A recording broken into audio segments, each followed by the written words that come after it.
Bingo. Bingo. Is this thing on? I said, is this thing on? You now tuned in to the incredible sounds of the DPP. Was the same person, so it couldn't affect me. It never got bigger than me. And I see the same, thing with yourself as far as being connected with all your homies. How you started off and how it was all about you and your homies. That's what it was about with me and my homies. Making sure everybody eat, making sure everybody's involved.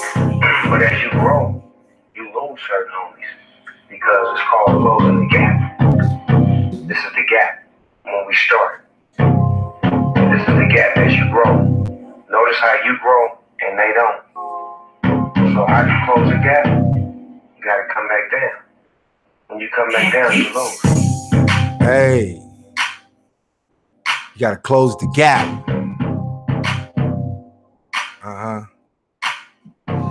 You might live a little longer, get a little stronger. You're gonna lose some homies. You're gonna find out who really phony. Hot beat. I should be a goddamn DJ. Yeah, we about to get into the hot mic. I got an unusual way of just pissing off my opponents. They really don't know what to do with that Pitt.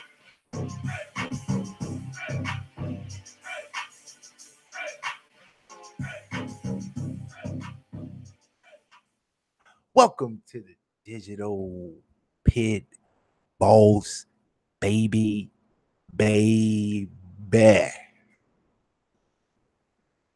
Something different on YouTube than these average dudes. To these bullshit YouTubers that put me in a bad mood. They talk black power hour after hour. My head get to banging like a nuclear showers. Well, I tell you, apparently,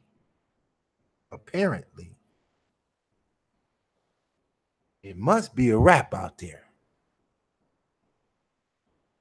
Pitt Boston shook on y'all, and y'all ain't showing me nothing from a distance. Nothing.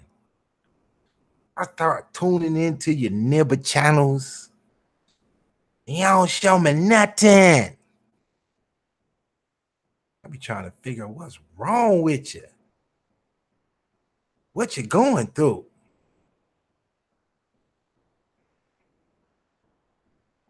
I gotta say, some of y'all is tired. You need to just hang it up. Turn the live mic off. Go in the closet. Get a belt and a stool chair and jump. Get it over with. You're killing me with this bullshit, YouTube. What up, K.R. Burton, baby? They got me on one. I might drill them to the moon because I'm on one. I need to go find that little hot lyric you sent me. I got that laying cut somewhere on my computer. Don't trip, baby, baby. Yeah, I'm just kind of coming in for a quick one. In the midst of my day, do a little something. Y'all think y'all ready? Who want to come get on the mic? Who got some shit they really want to say? I know I'll be scaring the shit out y'all. I'm gonna drop the link. That's what I'm gonna do. I'm just gonna leave it out there. It's gonna be called "Don't Just Leave Me Alone" link. See if I get some strange, deranged caller. I know you little nibber channels want me to contend to you. Told y'all though.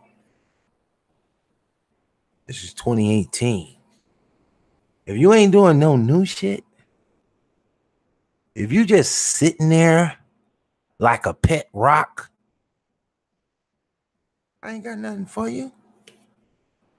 Not interesting to me. Made me drop that beat on you. Start drilling shit around here. Keeping it West Coast. Gotta get as far away from you haters as possible. What you really want? We just riding real smooth down. Before I get started on this hot mic. Two little something, boy, two in the dough. I don't really feel like rapping, so you know, I can't give you more than a half a lyric. Y'all know I can do it though. You know how I turn this thing out, right? You know I don't just do this shit for fun, right?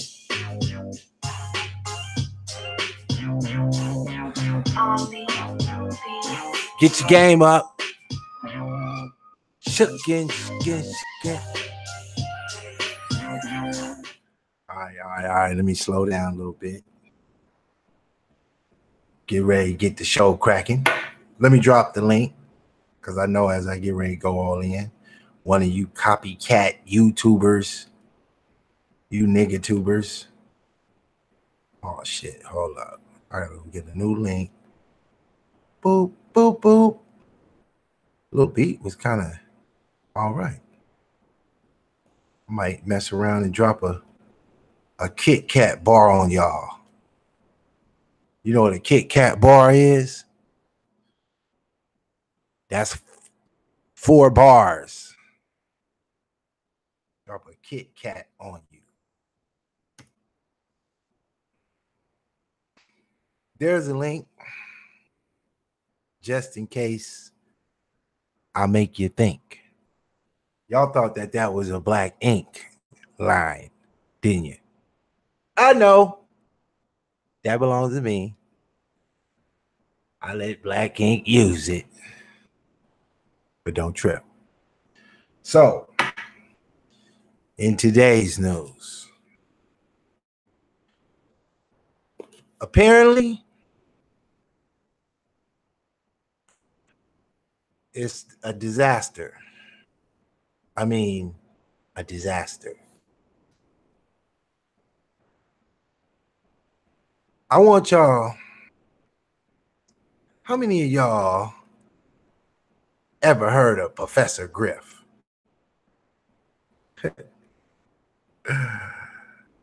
Professor Griff.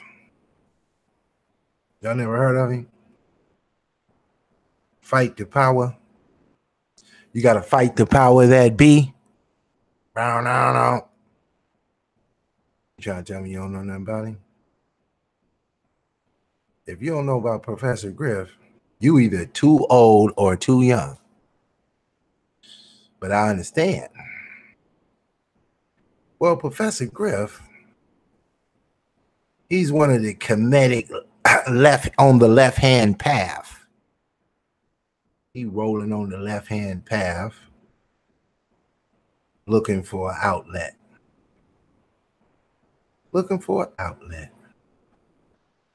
And I got just the thing for him. Hold on, be strong when it's on his own.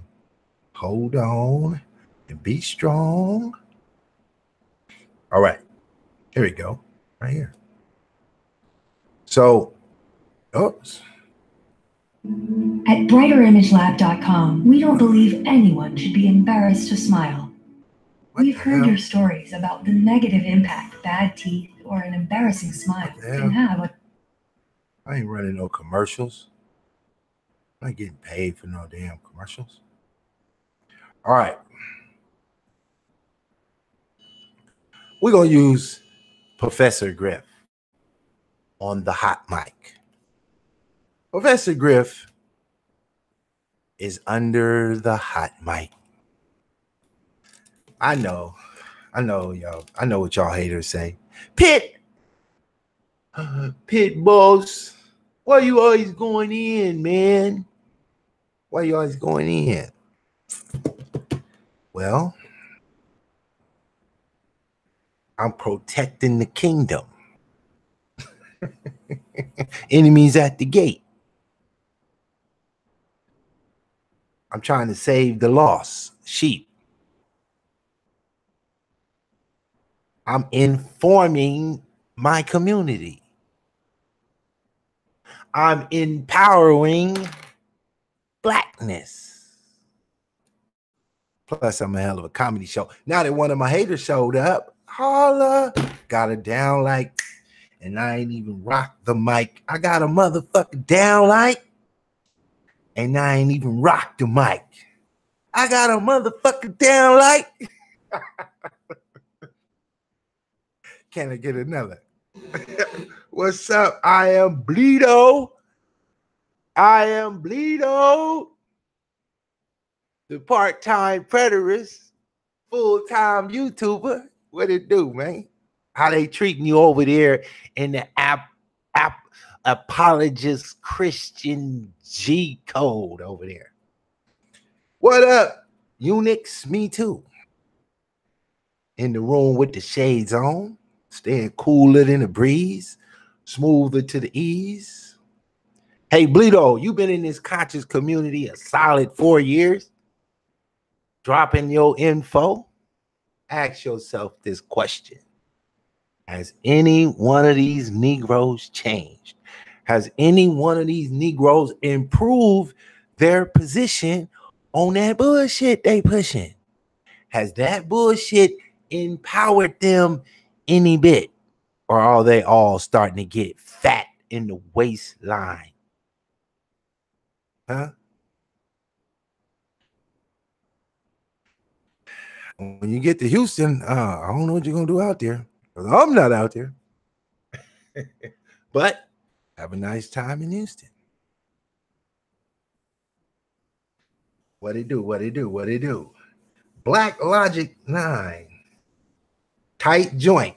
Oh, you went and checked out some Steve Coakley, or are you talking about the show I did inserting Steve Coakley? Oh, you going to the Sharp Spear. You not ready for Sharp Spear. I think that's who told me about you, Sharp Spear. In case y'all don't know who Sharp Spear is, Sharp Spear comes out of my think tank. He laid this whole paradigm I'm pushing out with me. It took us about 3-4 years. If he invites you to the 150 acres, you make sure you bring a fork, because he gonna bust a cow down for you. Tell him I said, put it on the 2-and-1. That's all you gotta tell him. Pitt said, put it on that 2-and-1. Put it on that 21 Jump Street. You know what you're talking about. Don't trip. So yeah, Steve Coakley. Yeah, you Black Logic 9.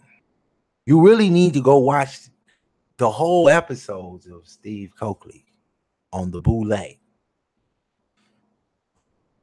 Then he did that way back in like 93, before Sonetta TV and the Negro Tubers.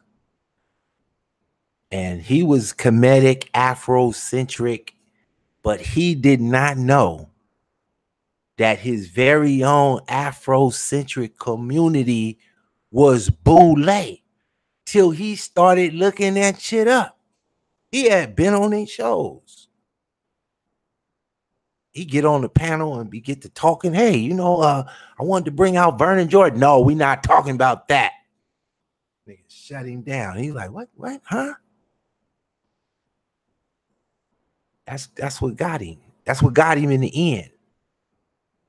He walked in a bear trap. and didn't know he was dinner. Oh, you go back from the old school. Oh, yeah. You an OG then. Yeah, you an OG with this consciousness. But you got to understand, he called out Dr. Ben. He said, Dr. Ben said the Boule don't exist. Y'all know who the Boule work for, right? The Boule is protecting Skull and Bones and the white supremacist Jews in particular. What you know about Chi-Town politics and them Jews? What you know about it? You know none of them Negroes in Chi-Town run a goddamn thing in politics. They just get to sit in the office and look black, talk black. But everything they about to act is Jewish. If you know anything about that Chi-Town politics, I got a real one out there in Chi-Town. Peace to the mail room. What up, mail room? Hold my man down while we lay it down. While I lay it down, hold my man down. I'm throwing out subliminals. Y'all know what I'm talking about. Don't trip. It's all good, though. University of Shaju. Oh, you might be an old triple OG. Black Logic 9. Oh, man. Excuse me. So, yeah. I dropped the link. I'm letting y'all come on, ask questions. If a hater hit the link, rant and rave and cry to Pitt boss, one of these old bucket heads off YouTube, maybe I get some intelligence. Guess who aired out your boy, Claude Anderson? Yvette Cornell, Breaking Brown, the Klondike Bar. She did a whole show. She got a mixed up paradigm, though. Like the shit she for and the shit she against is crazy. Crazy. But she was born on an atheist channel named Boyce Watkins, who connected up with another atheist named Claude Anderson, who was on the channel of some Satanist named Sonetta, who had a show about how they hate Christianity. I was like, well, that's not that deep. And then somebody named Pitt boss exposed they ass and they got to crying. They went and got a CIA construct named the Hebrew Israelites who told them niggas that they was under a curse. And Pitt boss started scratching his motherfucking head. What do you mean you under a curse, fool? Didn't you read your Bible? But them niggas went and hooked up with some African American Reconstruction Kemites out of Gotham City, who was friends with the estranged group selling Chinese sneakers that call themselves Amun-Ra Squids, which turned out to be Amun fraud. Sometimes I feel like a fraud, and sometimes I don't, because them atheists show go nuts, but them Moors don't. So then the CIA construct Hebrews connected with the satanic Cometics, who had a straight link to the overseeing Moors that was sitting in a circle with 7 points in it, talking about they wrote the Gospels. Call they shit the Circle 7 Quran. Do you know what that book say? Man, let me tell you something. They over there promoting spaceships and lollipops. This shit get crazier and crazier and crazier every goddamn time Pitt boss get on the motherfucking mic. I try to leave this shit alone. And then what happens? My suggestion box throw another anti-religious video at me. And I get hooked on the knowledge dope and go to clicking on shit. I don't know what's wrong with me. I should be 100 miles and running. Gunning, 100 miles and running. But no. I got to come back and analyze shit.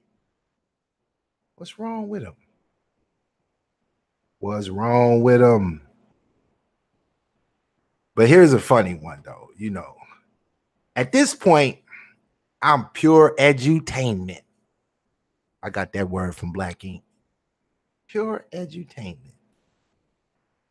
I'm education and entertainment for you bored sheeples. You dig what I'm saying? And the funniest shit about it, here we go. There's some funny shit, boy. There's some funny shit. All right. Now look, I'm going to break this down, right? There's some funny shit. Okay.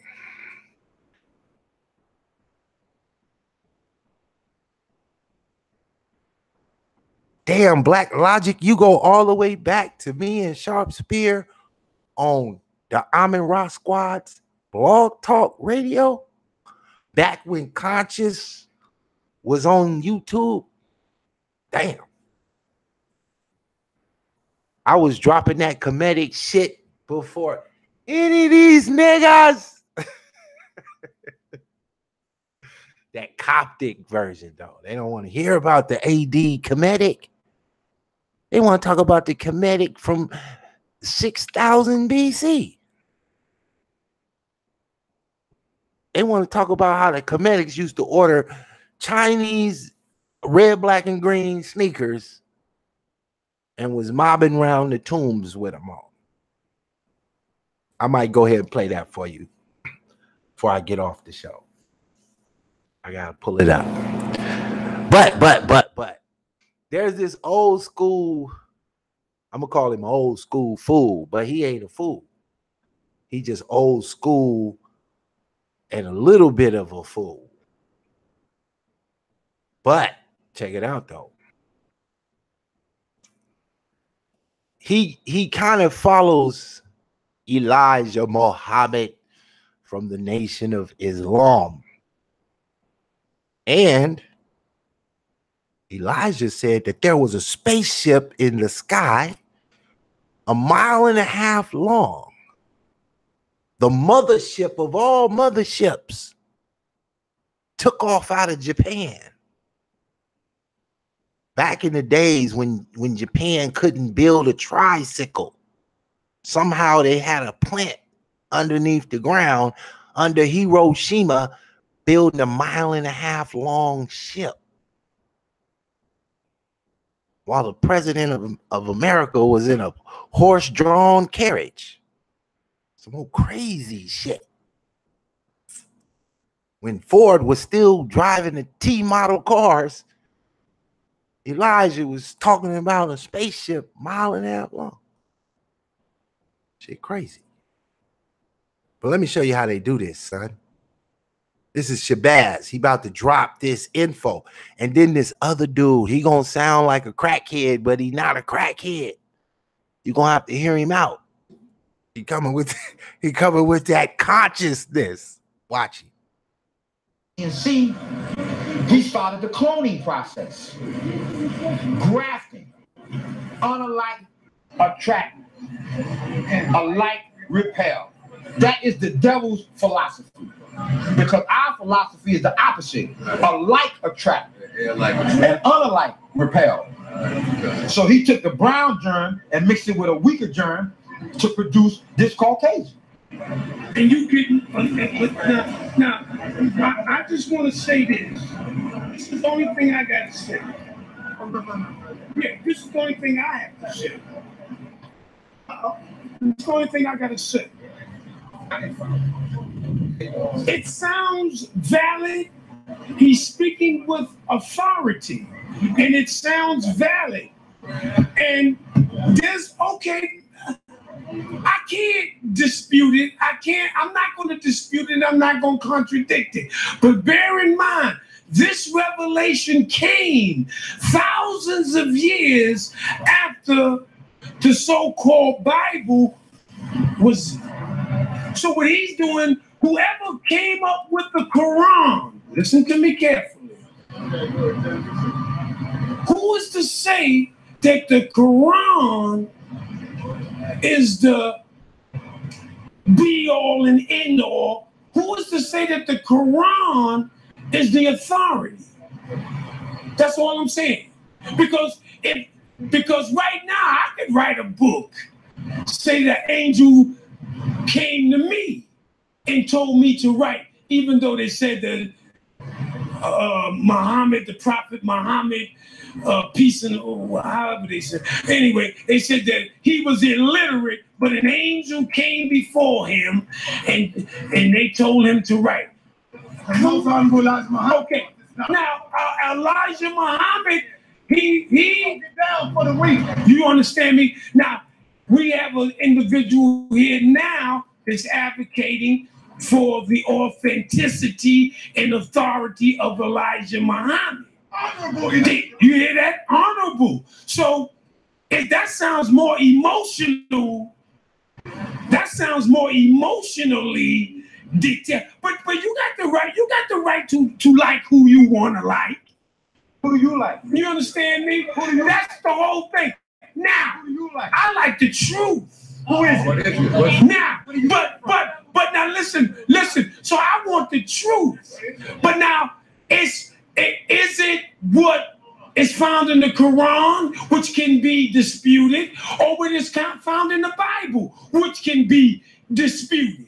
Well, how do you know what you're saying is the truth when you don't have no knowledge? He has the truth, but you have the truth. He has the truth. That's not my statement. I didn't say that. All I said was that they can be disputed. So then now, how do you know the truth? They can be disputed. How do you know? But now, see, I'm not even gonna get into a debate with him about whether the Bible is authentic or whether the Quran. You know what I'm gonna do next week? Next week, I'm gonna write a Bible. I'm gonna write a gospel. And then I'll come back. Now I'm gonna get some followers.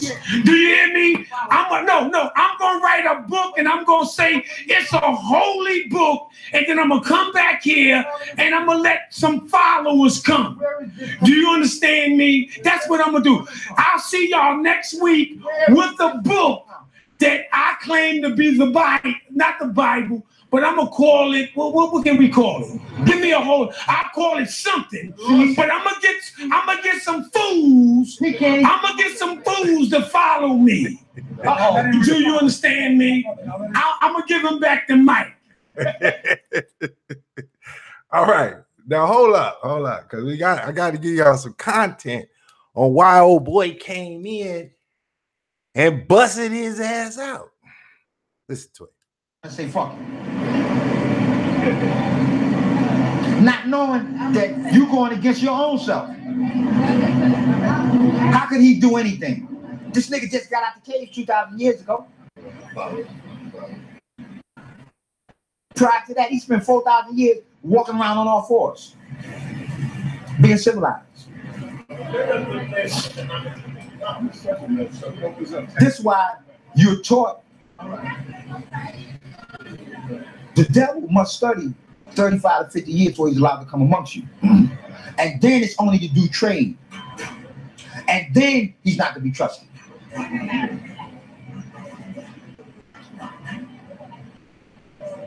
Even after studying 35 to 50 years, studying what? Civilization. Masonry was placed on it. Then he ain't to be trusted. Right, you know, this is what they talk about, like the God and the God people, right? And the Quran mentions something about them. And it talks about them like how they will come to the earth and devour resources of the earth and cause bloodshed. Do you think that now? Hold up. A light bearer. This is where they start playing the bullshit about the Illuminati. That's bullshit. Lucifer, the one they call, was a jinn. He was a jinn that was reared up amongst the angels. Okay. So he understood his own nature and the nature of the angels. But when man was brought before them, and they questioned the angels, and they asked the angels, yo, tell me about man. Angels said, surely we can't do that. We ain't got no knowledge of that. I got it. You don't know where he get it from. Okay,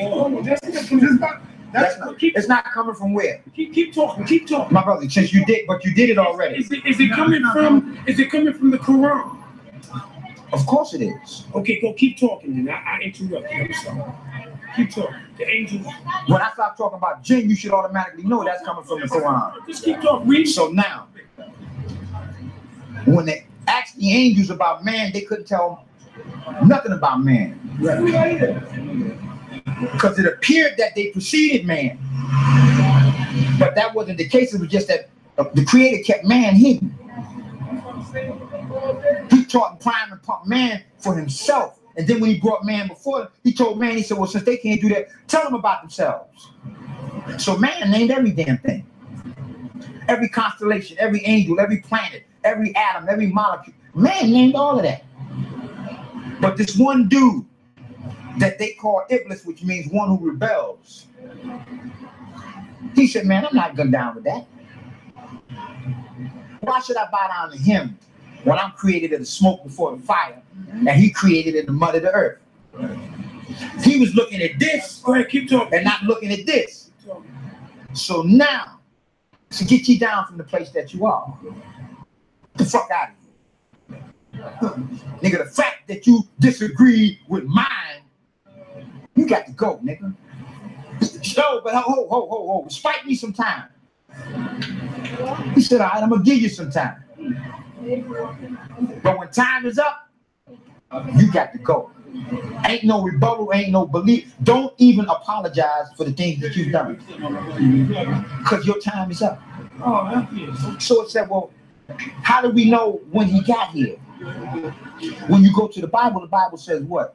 It says, and God created the world in what? 6 days.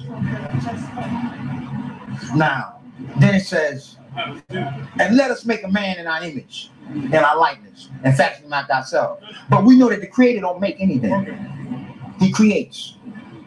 So now, who is this one in the Bible talking about let us make a man in our image? Now, that was Jacob, known as Yaqub, talking to his 59,999 followers that were dissatisfied with the way the original man was living. So Yaqub took them 59,999 followers plus himself, which made 60,000, to the islands of Pelon and Patmos. And on the islands of Pelon and Patmos, which is off in the Aegean Sea, he started the cloning process. Now, I know y'all know this is some of that Elijah Muhammad teaching. Do you really think Elijah could come before the conscious community today and kick that shit? But this is what birthed the 1980s Renaissance niggas. They started constructing all kinds of shit off this. The 5%ers is built off this. Y'all cool.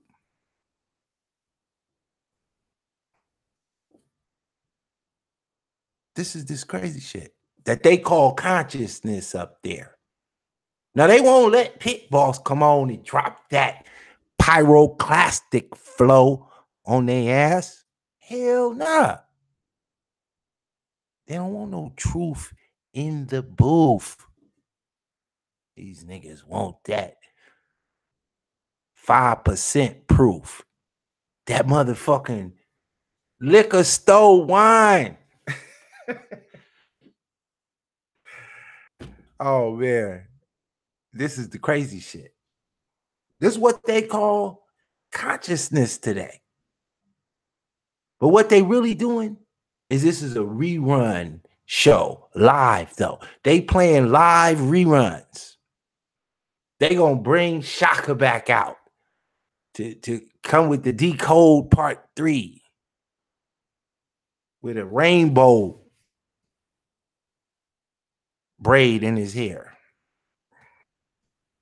They not ready for this. He running out of material. They got to bring back the old crew as though they about to talk something new. They gonna distract you. There's a revolution going on in South Africa, and these niggas over here talking about Yakub on the island of Patmos. 60,000 people 6,000 years ago? Huh? On an island? Cloning people? And them damn Muslims fell for that shit. I think at the time Elijah said it, they was all on them pork feet. And they'll believe anything back then. They was suffering, looking for anybody in a suit. Nowadays, you got to come out in your coldest unk. You need to get one of them copper color unks, fresh out the jewelry store, and come to bling in on them, talking that good shit. Boy, I tell you, Sonetta just sat there and let this nigga spit that whole spiel. Now we move over to Professor Griff with his black power ass. Let me show you how crazy Griff is, right? The shooter from Dallas, Texas, he was kind of comedic in the pictures. He was visiting these black power shows, took a picture with Professor Griff, threw up the black fist. And when he went out to Dallas, he started shooting up shit. Now, the police didn't do him like the dude that just shot niggas up at the Waffle House. They sent in a robotic arm with a bomb on it. Blew his ass back to Kemet. And not a trace of him was left. They didn't even find the unk chain. He was out of there. But what they did have was a Facebook picture of him and Griff. When Griff seen that picture on the news, spookism hit that nigga's heart. That nigga ran to South Carolina, to North Carolina, Twittering all the way, Instagramming pictures all the way, Facebooking niggas. He's supposed to be running from the feds, and he on Facebook trying to contact Sonetta. On Instagram trying to find somebody to come pick him up at the this nigga tried to leave on the Greyhound bus. And he didn't try to make it out the country and get back to the Blue Nile. This nigga was trying to get to the Hudson River. This nigga wanted to go to a Sinetta police convention, broadcast news session. This nigga ran from Atlanta all the way to New York to go get on a Sinetta network and tell his side of the story.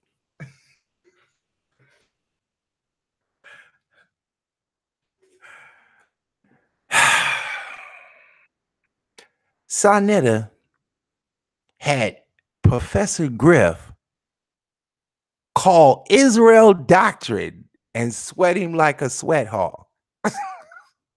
Israel Doctrine didn't get more than 300 views, but he got a special call from Professor Griff. I said, God damn. Sinetta make all these Negroes suck the dog's dick 2 times. Those nasty ass niggas. This is Black Power 2018. Fight the power. And our necklaces, we shall liberate this country. This is what Winnie Mandela gave us. Ever since I've heard that from Winnie Mandela, that resonated with me. Because I swear to this day, I cannot stand Uncle Tom bootlicking Negro. For real. That don't really deserve an applause, because all y'all know something, right or wrong. And y'all probably feel the way I do, but y'all don't, you won't get up here and say it. There you go. But that's real. So on the cover of Public Enemy's first album, upside down, it says freedom is a road seldom traveled by the multitudes. And it is. Most of us were talking, few of us were actually walking. And that's real. So our good brother, our ancestor, Dr. John Henry Clark, says Africa is our center of gravity, our cultural and our spiritual mother and father, our heartbeat, all right? No matter where we live on the face of the earth, all right? Even though we're not there in Africa, Africa is in us. Am I right or wrong? And that's the way we have to begin to move, all right? I remember having a conversation when I first... He tried to talk about the South Africa movement, but he just he didn't know where to go with it.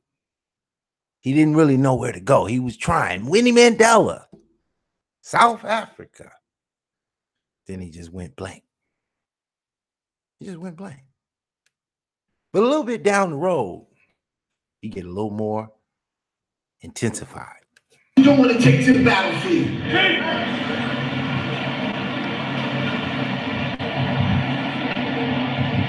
Revolution is not an ongoing debate.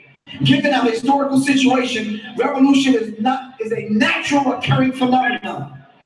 And revolutionaries are the people we naturally become as we uncover the seriousness of the war against us and decide that there will be no more torment this day forward.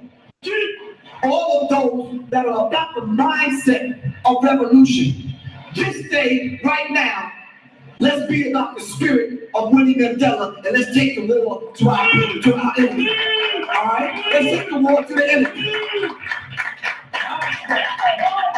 Does that continue or does that mean wrap up? Okay.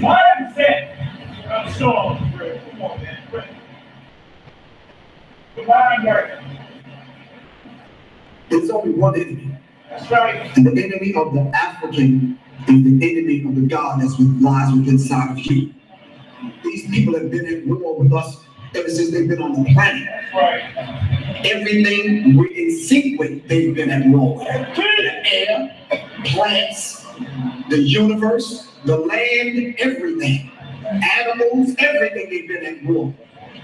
So why is it that, brother, if you move them damn hands one more damn time, I know I'm good.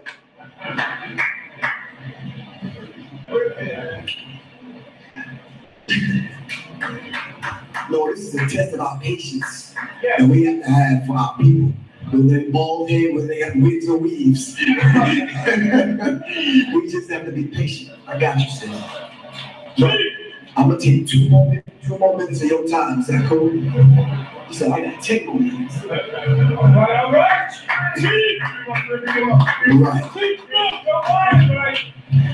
Don't invite me, and then you give me a plane ticket in a hotel room, and you come give me 2 minutes to speak. I could have did this on my cell phone. I came here to be among the people, so I can affect the people in person. Are you following me? Let's not ever do that. Do this quick enough to pull up the notes that I want. A council of elders in every. Here we go. In my eyes. I want permission. You don't have to give it to me today. I'll wait to hear from the elders. I want permission from the elders after they call on the ancestors and speak to the God of our people, to have permission to help organize and orchestrate a council of elders in every city. A council of elders. I'm so glad the rest of y'all are not employed. You don't even really know what that means. The elders need to govern our actions. Am I right or wrong? In every city. So the madness. So the madness that we're hearing and seeing even on social media, all right, we can quell that. If we had to, if everyone had to answer to someone or someone's, am I right or wrong? There's nothing wrong with having conflict, but conflict resolution is what we need, right or wrong? That's one thing. The second thing I need permission to do from the elders that are still among us, all right? I want the permission to put together a self-defense force. Okay, that's right. Okay. I'm not stupid. There's agents in the room right now, and I'm aware of that. And I know by me putting this out, they're writing notes right now to take back to their field office. This ain't got nothing to do with no black identity and street. Does he know that this is on YouTube? And the field marshals ain't gotta get they can just go to Baba TV. See, this is that bullshit, right? Because we done heard these kids. This the same dude that called Israel doctrine and tried to sweat him like a sweat hog for Sonetta TV. Same dude that left Georgia on a Greyhound trying to get to a Sonetta TV news flash. This that bullshit. I mean, I'm tired of looking at these Sonetta niggas at every goddamn event. I mean, don't we got some other black people in the country? Because these niggas is the same niggas in every city on the same channel every time. For years straight. Every time. And they don't never talk about no different shit. Same shit. Somewhere in there, they gonna bang on that Bible. They try to act like the war is about all other type of shit. It really is not. It's really about these niggas trying to find a way to make a living. That's what it's really about. It ain't even really about banging on the Bible. That's just popular. What it do? Dr. Pimpin'. Dr. Pimpin'. My man David, the Magic Negro. Fresh out the motherfucking snow. But that's what it's all about. It's about niggas trying to get their views up. Because I'm telling you, it ain't about black power. These niggas at home right now eating on some pork and beans, jelly beans. Trust me. These niggas is not at home ironing up their shirt, cuffing up their pants, tying up their boots, ready to hit the block and patrol the neighborhood on some black power shit. Trust me, it's not how they do it. Ain't no tough talk till a nigga get on YouTube. So he can tough talk to the police watching about somebody snitching, somebody taking down notes and running to the feds. Nigga, you on YouTube. What is you talking about? Shit got 4,500 views. Don't you think one of them is the police, nigga? These niggas is crazy. Crazy shit. Then they rushed his ass off the mic. He spent no less than $600. I think they bought him a room. I don't know. They might have got that nigga a room. But he still spent a couple $100 to come get 10 minutes on the mic. 10 minutes on the mic. This is why these niggas do it for views. You don't get paid to do this event. Sarnetta's filming. Don't nobody get paid to be on his camera. He the only one getting paid. That's why Brother Reggie poor, because he hang around with Sarnetta. Everybody with some money, they move to Beverly Hills and go get an exotic car with wing doors to match their gold shoes. They get the hell away from this nigga. Go get to the money. But this is what we got. This is what we got. Now let me take an intermission for Black Logic. Go back in the days on some blog talk radio shit. What you know about it. I think I remember the moment I came in. Let me see if I got it right.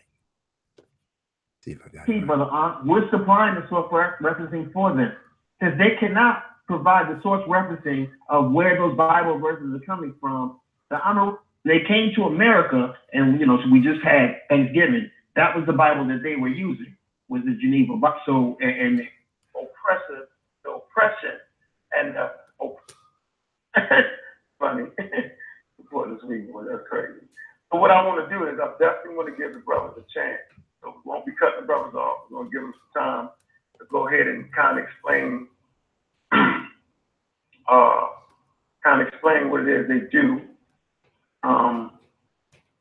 Let them, get 10 minutes in, 15 minutes in to go ahead and kind of explain to us exactly what this thing is that they're doing that I find to be very, very interesting to me. Let me open this time quick for Brother Girl. Timo Shai, what's up? Brother Girl, Black Africa Power, what's up, bro? Black Africa Power, Timo Cyrus, I'm a rock squad up, man. What's good today, everybody, man? I'm sitting here, my little brother, I just dropped him off. He became my little brother. I gotta give Sister Dr. Mayada a shout out, man. We just sitting here laughing how she was running down the scholarship that they had. We made a joke that the new Hebrews, they're not even finishing high school, let alone in the bachelor's exam. Wow. What's up, though? How you all? Okay, so let me put you in perspective. Oh, damn it. I shouldn't have did that. Hold on. Oh, snap. Okay. So here's what's going on, right? Early on in my YouTube career, me and one of my partners, he go by the name of Sharp Spear, got up on our job and went to the Amin Ra squad on a blog talk radio way back a day or so, 2 years ago, 3 years ago. And then we dropped some motherfucking heat that they wasn't ready for, that they wasn't scholarshiped on. The Boule didn't teach these niggas this part. I'm bringing it up because somebody want to hear it. But bro, this is the same brother you was talking with yesterday. We had a respectful right. This is the same brothers, bro. We all still in the same respectful manner that we was yesterday. So why y'all doing all of the disrespect? You know it's disrespect. That's why you doing. I'll explain to you, dear brother, because you seem like you get caught up in your emotions. Let me make it clear for you. Right. In this form over here, this is evidence over rhetoric. That's what we produce here. Evidence over rhetoric. So all that chit chatting, that we don't do that here. We produce facts over here. So what we're asking for is facts, and we try to do it. And hold on, brother. What we try to do is we try to do it in a fun, creative way. There's no hard feelings with it. We're just asking for some evidence. That's all. Now, do you mind producing something? Well, first of all, I don't even defend the King James Bible. So the King James Bible is irrelevant when it's dealing with Christianity. Oh, hold on now. I ain't letting you off the hook on that one. You ain't gonna eat y'all not even the same thing. Y'all not even the same thing. You just threw your man under the bus, homie. Listen, you just threw y'all at least gotta shut up. You at least gotta shut up for 60 seconds. He threw you under the bus though, bro. But he threw you under the bus. He's not even agreeing with your doctrine. It's no need. It's not no team. Let him do it. I already know what he's gonna say and how he's moving. But you don't want to eat and just let him get his rhetoric out. Go ahead. Well, we killed King James today. We killed him. Do what you're doing. Okay. All right. If you feel like you got a arrow you can raise up, put it up. But you got King James is dead. I'm a Rock Squad is body King James. That shit is over with. So let's see what he got to say. Go ahead, brother. Yeah. Go some evidence. Produce that evidence, man. Go ahead, man. Rock out. We need 60 seconds. You know, you got 30. Man, I don't even need 60 seconds. Yeah, we're gonna shut up. Everybody, the thing is that I'm not here. Hold on, bro. We're gonna be quiet. No, don't worry about it. Look, right now we're gonna all show you discipline on the Rock Squad, right? And we're gonna let y'all rock out. We'll be quiet. Okay. My rock out is I'm not here to defend the King James version of the Bible. So every point that you pulled out about King James is irrelevant to my position. I'm not no defender of King James. I'm not walking around saying King James was black or anything. It's a translation. What I am saying is in Egypt, they had the Old and New Testament. In the first century, they had it in Egypt. So it's irrelevant of what King James did or King Adam. It don't matter. The documentation already was in existence in Egypt. Like we talked about yesterday. In Egypt, not by force, by open debate. So for you to critique a translation of a Bible and all that, that's okay. There's nothing wrong with that. And I'm not no defender of King James, so that's irrelevant to critique Christianity, a system that's been around for thousands of years off of King James and his life.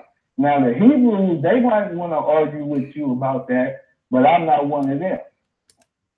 So, I mean, whatever King James did, I'm not about to argue with y'all about that. That don't mean nothing to me or anybody with some sense because they know it's a version.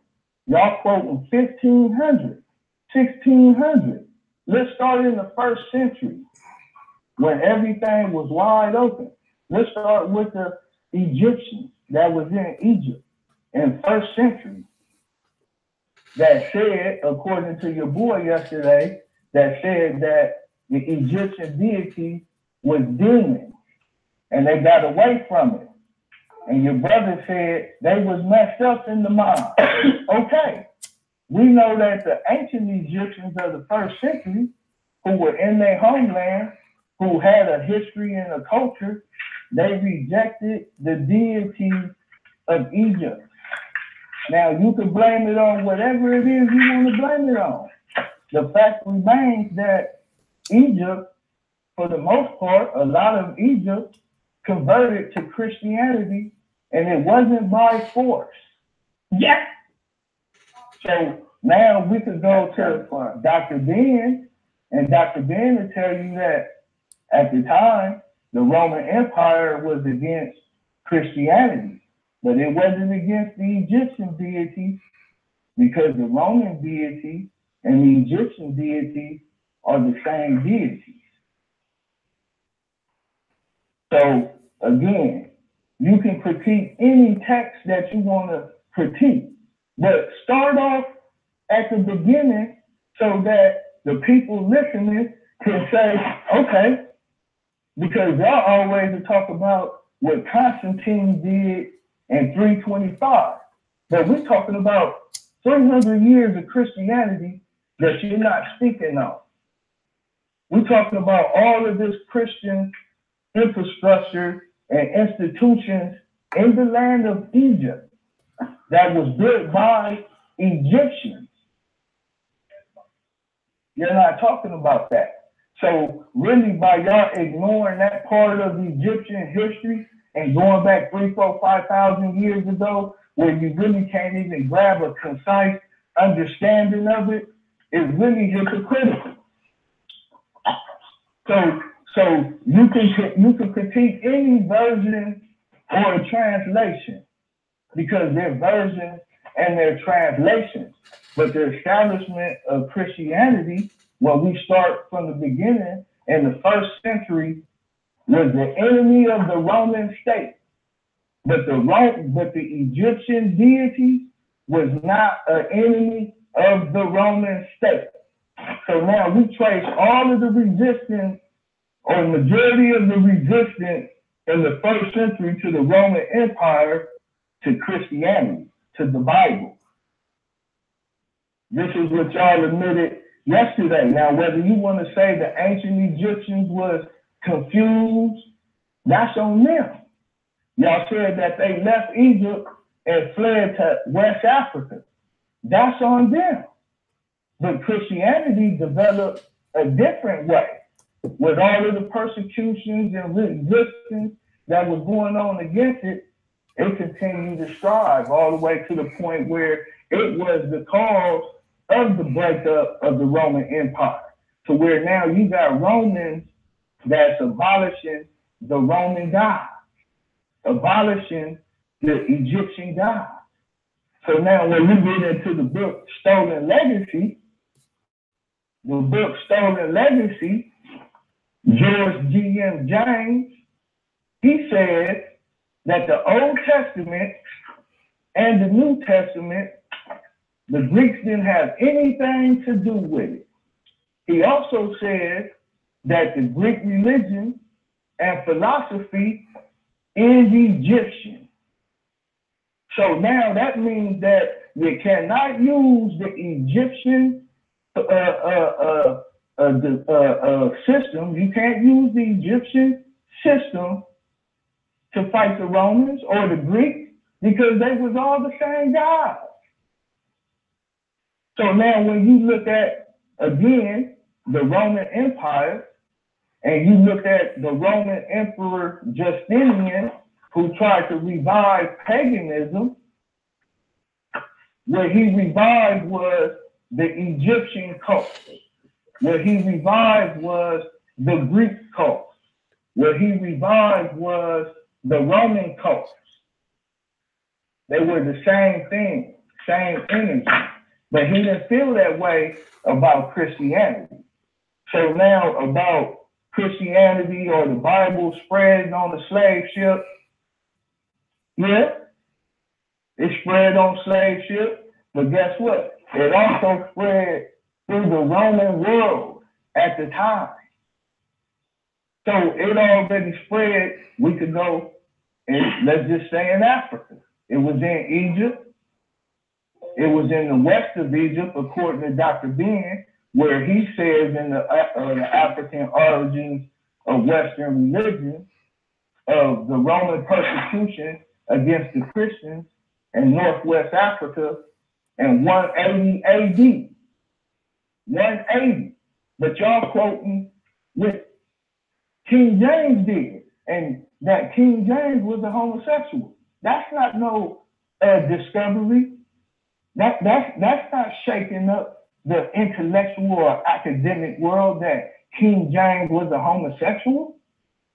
Dr. Bean is saying in 180 AD, the first mention of a Christian in Northwest Africa was them being killed for being enemies to the Roman state. But y'all quoting the 1500s. Start from the beginning. Let's start from Egypt, the people who knew about Egypt, who was there, who knew the concepts behind everything. Your boy said they start calling Amun-Ra a demon. Amun-Ra was never used to fight the Roman Empire. They're the same God. So Christianity was in Northwest Africa. It was in Egypt. It was in Kush. It was in what we call today Somalia. Way before King James. Way before Constantine. So for y'all to say, first of all, that the white man created Christianity, when the scholar George G.M. James said, you're a liar. When you tell somebody that, you're a liar. The Greeks did not claim any authorship to the Old or the New Testament. So if we look at the Roman Catholic Church, which a lot of criticism of the Roman Catholic Church is true because most of quote unquote Christendom doesn't consider Roman Catholics to be Christian, you will see that they maintain a whole bunch of Egyptian deities. Right there in the symbolism. All you got to do is just look at anything about the Roman Catholic Church, and you're going to notice a whole bunch of Egyptian concepts, or what y'all would say, they stole it from us. Okay, it's y'all. See, y'all saying that they stole it, but are they saying that back then? Do you produce the manuscripts that y'all say y'all can read on the wall to say, this is what the Egyptians were saying about the Roman Empire or about all of these other invaders? What we find is that those invaders, like for example, Serapis, who y'all try to say is Jesus Christ. Serapis is a blend of Egyptian and Greek gods. The Egyptians accepted it. The history of the world says,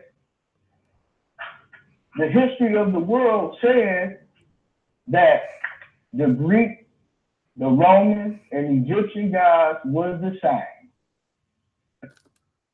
Boy, that was years ago. Dropping that heat on the Amun-Ra squad. When them niggas heard us come out, they was like, don't let them niggas on, man. They will destroy the hustle. They gonna fuck the Amun game up. Sometimes I feel like a nut. Sometimes I don't. Amun-Ra got nuts. And sometimes they don't. They didn't want no parts of this shit.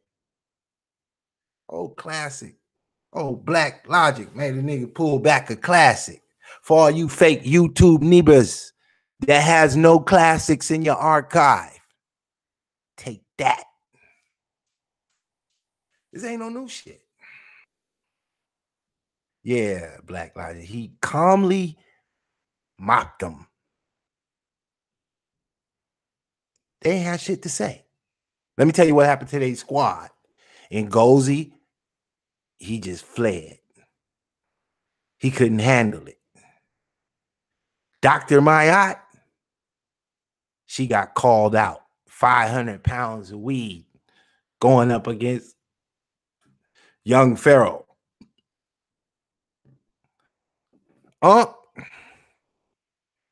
He on a side street in Atlanta selling Chinese sneakers for half price. And they're scientists, niggas still in trying to get an AA degree at a technical school. It's a wrap. It's a wrap. My squad, sitting back on 150 acres, chilling. Me? Oh my God. I'm at least 80,000 worth of credit card debt. And still rising. I'm about 50,000 Bitcoins ahead and still rising. I did the conscious community with a flawless victory and still rising. Man, the truth in the booth is something that's 100 proof. You couldn't douse it with the fire, so you might as well get a scoop. When them nostrils get to flaring and there ain't nobody caring, when the heat come out and all y'all get to staring in the glaze and the maze, get out. Run for them hills, get out. Pit boss might unloose the beast. Y'all not ready for this shit. Let me drop the link. I think we got some Bible students up in here. Where the Hebrews at? I got some questions. Somebody hit that link. Feeling like schooling you. I had to totally just erase my paradigm from YouTube so these dudes could breathe. They was crying, begging me. Pitt, come on, man. Chill out. Why you so mad, Pitt? Why you so mad? Pitt, why you so mad? Shut your ass up. I don't know what to tell y'all. The real comes only one way. Real. You can't slice it, dice it, chop it, splice it, stack it, pack it, mack it, rack it. None of that shit. Truth comes only one way. Out the booth. Real. Y'all need to get that in your membrane before you go insane. Now, I kept it coming with the topics too. I kept it coming with the drops. I kept it coming with the info. But I don't need to recap. That's what y'all info. You came in through the window. Pitt came through the front door. Took a seat and ain't been beat. But if you move your meat, you're going to lose your seat. Pitt ball, baby. Y'all know what to do. Welcome to the digital jams of Pitt Boss, where we drop that beat. Keep that shit rocking. Hey, y'all know how we do it. Hey, baby, Pitt Boss getting it on. Just got fresh at 6 in the morning. Don't get me started, man. Y'all know I can rock a beat. Don't be trying to act like I ain't got a Kit Kat for you. And I drop these 4 bars. Or maybe drop a Kit Kat on you. Dr. Pimpin'. What it do, man? Keep them wheels turning if you want that money earning. You know what I'm talking about? So let's see. I got a crew up in here tonight. I might just do my thing, shake it. Do my thing, bake it. Y'all know how we do it. I gets it in. Now, let's get back to some of this fake black that they call power. You know what I'm talking about?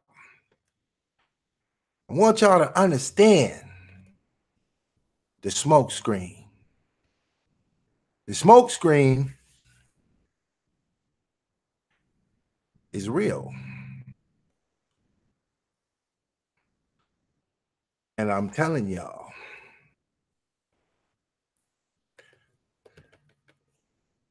they put a black face on it. They put a black face on it. Let me see if I can break it down. Give you a real breakdown.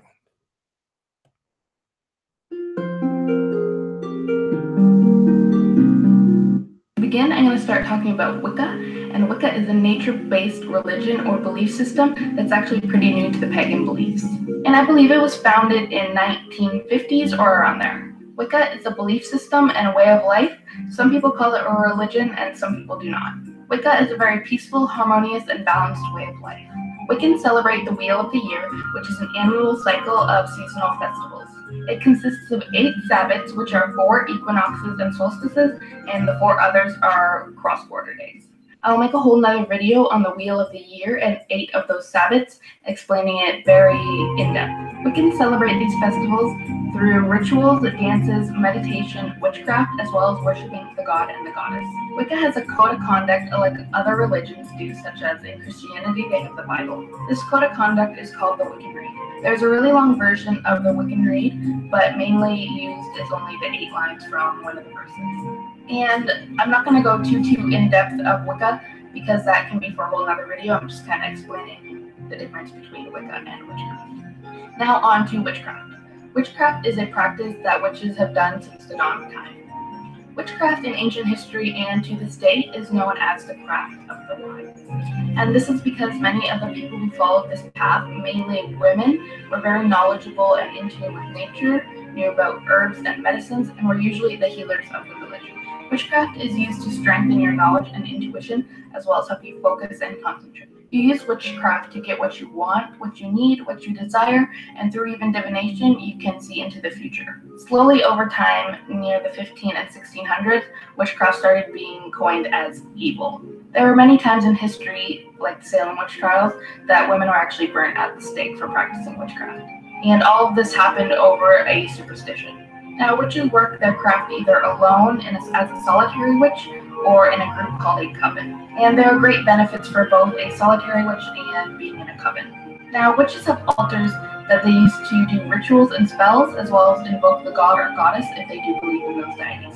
Now, these altars usually consist of magical tools and supplies, such as cauldrons, candles, incense, athmes, wands, elemental items, and much more.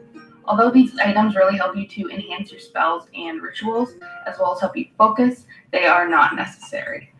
There are also not just one type of witch, there are plenty of witches. There are tons of witches looking into culture and the past. And by that, I mean there are Hindu witches, Egyptian witches, Celtic witches, Native... Wait. What kind of witches? Can you repeat that, please? Egyptian witches, Celtic witches, Native American witches, Mexican witches, Japanese witches, African witches, and so many more. But there are also Wiccan witches, Satanic witches, Buddhist witches, atheist witches, and Christian witches, which I really do not understand that concept. Christian witches? Asking questions on Christian witches. Some witches even specialize in different types of paths, such as elemental witches, fairy witches, green witches, kitchen witches, sea witches, hereditary witches, and head witches, plus many more, of course, too. So as you can see, there's definitely not just one path to follow and one witch to be. So overall, witchcraft is the practice of magic, while Wicca is a spiritual religion or belief. Not all witches are Wiccan, and not all Wiccans practice witchcraft. You should never assume either or of those. So I hope this cleared up the difference between Wicca and witchcraft. Any questions, you can always comment below, and I'll try to get back to you as soon as possible. Yes. Is the new covenant a group of witches and a warlock? How about Black Magic 63? 363. Is that the same as Black Magic 365? How about the deities? Are the deities all the same? Is Amun-Ra really Zeus? What's going on here? Come on, Wiccans. Black Wiccan power. And if any of you guys are very interested in Wicca, these niggas is Black Wiccans. Who y'all think you fooling? Did you think I wasn't gonna find that video? Really? Really?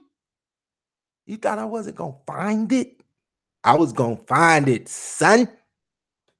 I was gonna find it, son.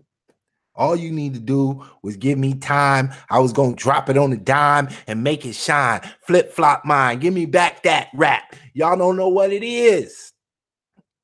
These niggas is Wiccans in blackface.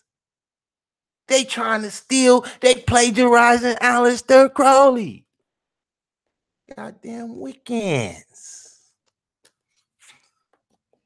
Talking about, I hate Christianity got niggas in slavery. You Wiccan. I'm going to start calling these niggas Wiccan in blackface. Stop lying.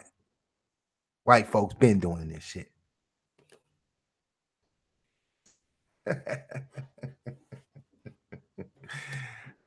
If you perform magic, you're a witch. There's black witches, white witches. Last Soldier is white witches, black witches.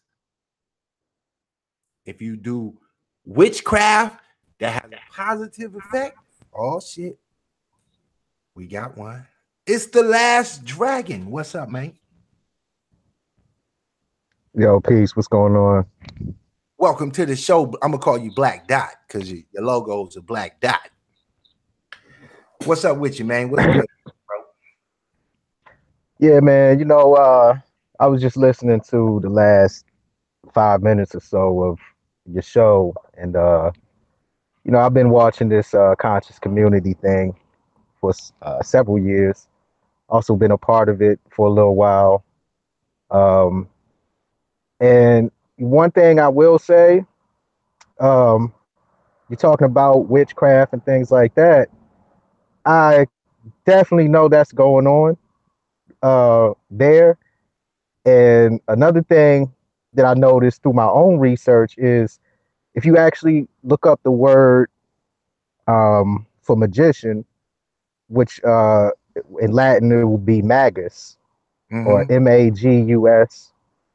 If you actually look up the root meaning of that word, the root meaning of the word magus or magician is charlatan, basically. Yeah, so so that's why when I listen to people and they say like these people are scammers and they're con artists and things like that, and then you hear other people say, yeah, they're magicians, you know, they do that. They don't realize that they're actually saying the exact same thing and they're describing what they are perfectly, you know. So now, okay, when you said that you participated in the conscious community, did you get to talk to or communicate with anybody off of the Sonetta platform? oh yeah, I used to talk to Ankh regularly. Okay. I never talked to Sonetta or any of those guys. Mainly it was Ankh, and yeah, that's it. Just Ankh. I ain't really talked to any. I got a chance to talk to like the lady who claimed that she wrote The Matrix, Sophia Stewart. Okay, so what was you like kind of interested in the Egyptian or the Kemetic information when you kind of got involved? Is that why you kind of dealt with like the Amin Ra squad, or was you opposed to their position? Well, yeah, at the time I was dealing with them, I was kind of like a ghetto scholar myself, you know. In the Kemetic information. Yeah, in the Okay. Kemetic information. So okay, so what I want to know, because I'm not challenging the information. I've been here too long doing that. That's why you didn't get to hear right before you tuned in. I just played myself on the Amin Ra squad from like 4 years ago when they was doing Blog Talk Radio, right? I came on there. But what I want to know is in your scholarship of the information during the duration while you was on that tip, did they talk about like I'm talking about off air, any type of ritualistic practice that you should do besides just learning the history? Like, did anybody any communicate? It doesn't have to be with them, but in that realm of information. Well, yeah, I mean, other people pretty much admitted that, you know, they're voodoo practitioners and Ifa and yeah, you know, some of these deities they actually pray to and things like that. You know, it was a clip where Ankh said, and I was actually on that program that day he said it, where he said that he had a altar to Bess with a knife with blood on it or some shit like that to that effect. But I do remember that broadcast and Yeah, I remember that one. Now, but yeah. I'm saying in your like understanding of coming into the knowledge, however long ago that was, because obviously, if you got to the level of YouTube scholar or just knowing some stuff where you could have a good dialogue about it, you had to implement it if it was interesting to you in that way. Like, I mean, did is that part of learning it where you have to participate or that you're interested in participating into any type of rituals? Because see, they all claim it, but they never show us that part. Right. Yeah, I mean, eventually you do because, you know, they want you to look at some of these things like ancient Egyptian religion. They want you to look at that as a way that people convey the natural world. So you would then, you know, it would then change your outlook on how you look at things.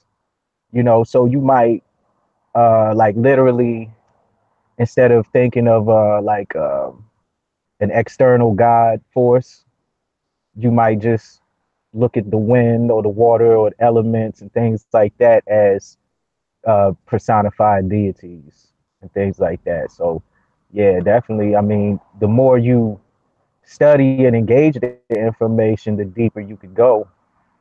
You Okay, now know, let me and ask you this. In your personal life during that time period, I don't know what you're into at the moment. yeah. Have you been able to utilize that knowledge in your life in a way to like either, fight white supremacy or empower yourself to be elevated? Oh yeah, I yeah, definitely. I did, and you know, it cost me a lot, and you know, it cost me, uh, you know, it cost me to the point, you know, where I had to turn my life back to God, you know, and really see and understand that, you know, a lot of these things that people deal with, you know, it's much more physical, just like it says in the scriptures. You know, it's principalities and things like that that we deal with. But yeah, definitely, I've delved into using some forms of ritualistic magic to achieve things, and you know, ultimately, it didn't turn out good.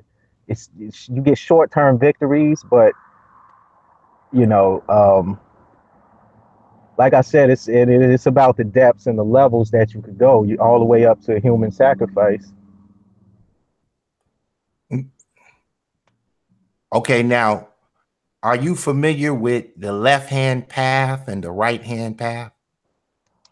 Yes, Can you yes, elaborate on it? Or I mean, do you know enough to elaborate on what it is? yeah. A left hand path, um, in Eastern religion, like Hinduism, a left hand path person was literally called a forest dweller. So, you know, at a particular point where somebody felt like they got enough Vedic wisdom or knowledge, then they become a forest dweller, or it's a word for it, but that's where the whole left hand path comes from, which is basically someone who's outside of um, the norm or society. The right hand path will be more focused on collective um, collectivism and righteousness, you know, things of a right nature. But a left hand path will be more going off on your own, doing your own thing.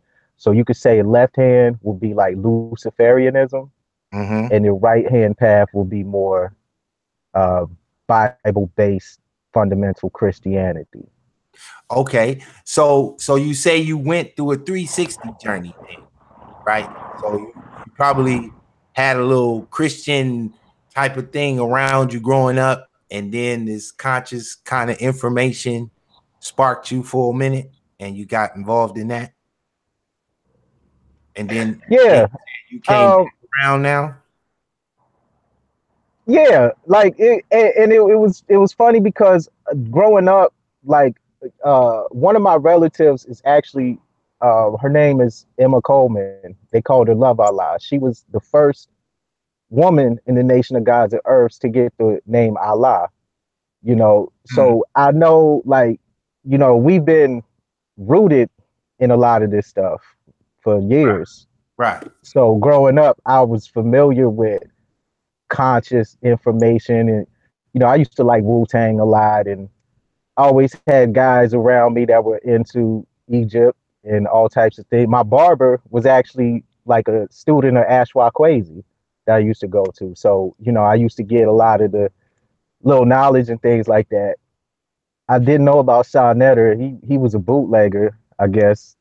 So you kind of grew up on that East Coast somewhere then, or yeah, I grew up around. I grew up in New York, New Jersey, Virginia, the DC area. All right, so because it's real heavy, that's where the heart of the information is pumping from. You know, that's creating the heavy crew of this kind of thing, right? Yeah. Oh yeah. And yeah, and you know what kind of pissed me off at the beginning was I didn't think they were taking it seriously. You know, when I was looking at some of these debates and things like that, it didn't look like they knew what time it was. You know, I started tuning in because I was hoping that, you know, people were seeing what the hell was going on out here.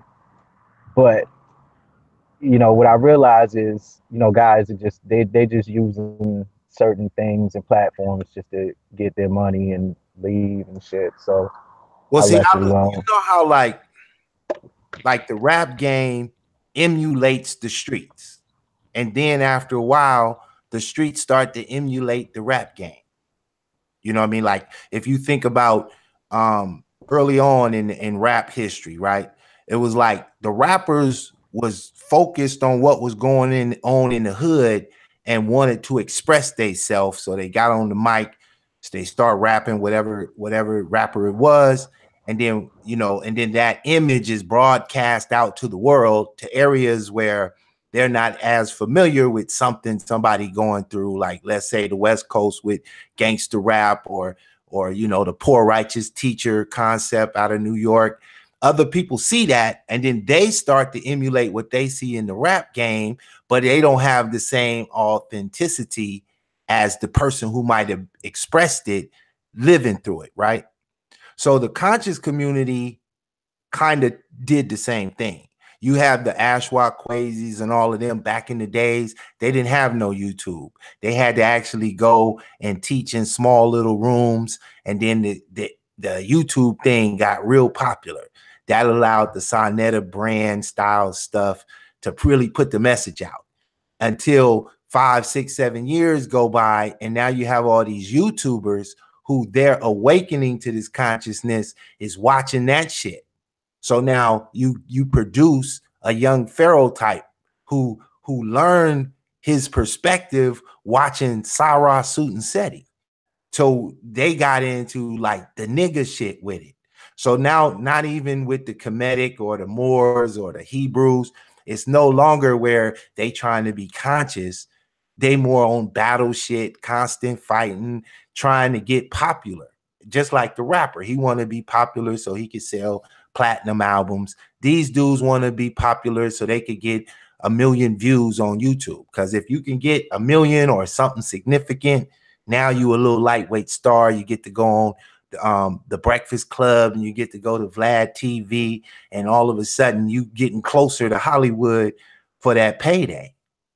And that's what all of the YouTubers are trying to accomplish. Even if they don't get a lot of views and they say they are. It's just a matter of them getting opportunity where their videos get super viral. But since they done messed that up where now everybody is kind of like what you saying. They looking at the shit like, okay, y'all really just turned into clowns. You know what I mean? Because several years ago, Sonetta was getting like his most amount of viewership was when they did the Amin-Ra Squad versus Sarah Sunsetti and Young Pharaoh. They was having a preliminary battle on Sonetta TV, and he literally cracked 3,000 viewers live. I was right there watching that shit. Now for us, and I include myself because I was partaking in the nigga shit, right? I was like, well, if this keep going, if we keep bringing these crowds in like this, then that 3,000 is going to double to 6,000. And then that 6,000 to 12,000. And before we look around, we got a large portion of YouTube watching. But it's watching the collective. That's why I called it the Housewives of Consciousness. I kind of like tagged that slogan in the game because I was like, just like the Atlanta Housewives got big. You know, when they first did the Atlanta Housewives, nobody know who they are. But after episode after episode and fighting and spitting in each other's face and all of that, they blew up. So now that's what they was trying to do, but the nigga shit destroyed them because they're no longer like good for Hollywood. Like Hollywood couldn't do nothing with them. So instead of like raising them up, they just took the rappers they got and start telling them to spit a little Hebrew Israelite over here, a little Kemetic over there, a little Satanism over here, a little Christian over there to fill the void that the crowd wants. They want conscious information mixed back into their entertainment. And these niggas is entertainment. They don't want to admit it, but they done evolved into pure entertainment, pure hilariousness shit. And you can't take none of this shit serious because it's not really edifying them and it's not edifying the viewers that watch it. It's just entertainment. It's like you can either watch this shit or we can see which rapper killing each other because it's about the same level of interest that you get out of both. You know what I mean? Like they just had Beyonce come on stage, right? She gave you the full boule performance. She brought on every HBCU, the Kemetic. She had all that shit in there at once. And say, you know, I have entertained you from every aspect that y'all desiring, right? So it's like she recognizes the popularity of the conscious information. You know what I mean? Like some of these videos, a polite video was doing 300,000 on the average upload. Right. He you know, Young Pharaoh topping off at 100,000. But now they all destroyed that shit because they wanted the fame. They were being niggas. They want the fame so bad that the consciousness left them. And then the Christians got a lot of nigga shit going on in Christendom. You know, you got preachers sexing all the women, this, that. It's a lot of that because it's a lot of Christians. But then there's still that respect level on Sunday that they all go to march into the church nicely dressed. And they ain't acting like niggas, at least for a day. But these niggas act like niggas 24/7. They ain't got no holy day. They ain't got no day that they take a chill and you know, go back and try to reset. They just out of the. And so at this point in time, it's so niggified that they on their last hope. It's like, man, if some new speaker don't come along, like they tried to bring out Jabari. But Jabari came too late. It's like you came too late, man, because he's not really in tune with who and what's what and what's already been said. So he trying to spit some shit, and we like, man, we done heard that. Like, come with the new shit. Like, you know what I'm saying? He don't know what's going on because he didn't know any of the people on Sonetta. Like, he didn't know nobody. He don't know Brother Reggie. He didn't know any of these dudes. He didn't even know Sonetta. And you know, now he on there. Now he done went and got cool, but it's too late. It's like, man, we not checking for that shit because y'all niggified it. And then you know, Sinetta, he don't know what to do because he had a gold mine and he cried when we burned it down. Now I don't know. Yeah, well, that's his fault because one of the biggest things about Sinetta was, and not even him, everybody who was affiliated with him, you didn't see how people weren't just watching just to hear what you had to say. They were watching to see what you were going to do. There were actually people watching, hoping that you were going to do more than what you were doing at the time. Mm-hmm. You know, this goes for Umar Johnson. This goes for all of them. Right. They got caught up in the personality of the lecturer, the speaker. Mm-hmm. Oh, they like to hear me talk. They want to see me. Right. I'm bringing ratings. I'm selling tickets. Mm-hmm. But totally forgot that these people started listening to you because they wanted to see you go somewhere. They were waiting for you to take it somewhere. Right. Hoping that you was But the going. only place you took it was, you know, you're a lecturer. You're just a speaker, you know, and just like Sinetta, you know, at one point he's the unity guy, but then, you know, when shit starts hitting the fan, then he's just the media. You know, he's just a reporter. You Right. know. No, that's real. And okay, now let me ask you this. I don't know how familiar or you know you are with me involved in whatever, or if you just kind of stumbled on my channel, or what? How did Oh you? no, yeah, I know a lot about your program. I've been watching your program for some years Okay. now. Did you watch me when I was over there with Israel Doctrine too? Yeah, I Oh, talked to you actually about logo design. oh, okay. So you familiar with the spiel I done been through as far as with the conscious committee. I just be wondering because you know people come, they go on my channel, and I just be trying to figure out, you know, how did they hear about me? You know what I mean? But Yeah, I've been watching you for some years now. they kind of like I don't know what it is. Like I got specially treated. Like they they made sure they blocked me, and I'm trying to figure out what is it that I was doing or saying that they was so fearing. Like they just didn't want to. They didn't want to let me get it off. You know, like they didn't want to let me get it off on the big screen. They was like, you know, Yeah. but, you know, like I'm not really tripping. I could have went over there and sucked the dog's dick and played along. You know what I'm saying? But I'm gonna tell you the biggest thing. If you messing up the money, they ain't gonna fuck with you, man. You that's know, if you just bringing drama and comedy and shit like that, they'll fuck with you. But if you really out there trying to fuck the money up, right. nah, they gonna pretend like you don't even exist. That's real. That's real. Cause I somehow Sinetta know. He know when you spitting that, you know, like me and Israel Doctor used to come on there and say, all you gotta do, first you gotta suck the dog's dick, then you gotta yell the black woman God, put an unk on and dashiki and have some kind of conversation and you through the door. And that was like the blueprint to being popular in the conscious community. You know what I'm saying? And see, like the Hebrews could never really pump nobody up. They could never get a star from among them. You know, the only reason Tazariak kind of is the guy is because he went over there to Sinetta, and after 1,000 views, you know, they just kind of they needed that bad guy, you know, something for the comedics to beat up.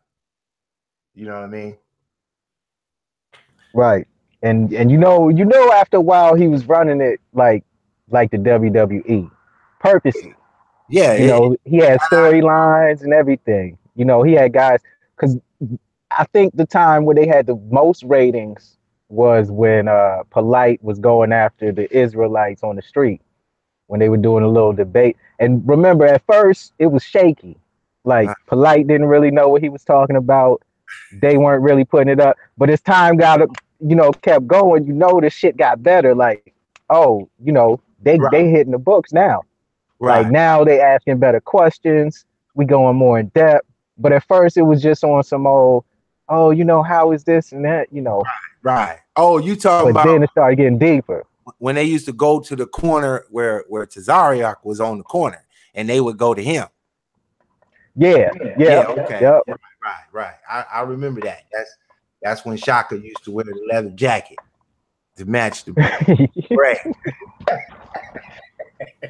Yeah, so that was when they pulled in a lot of viewers because a lot of the Hebrew Israelite movement was online.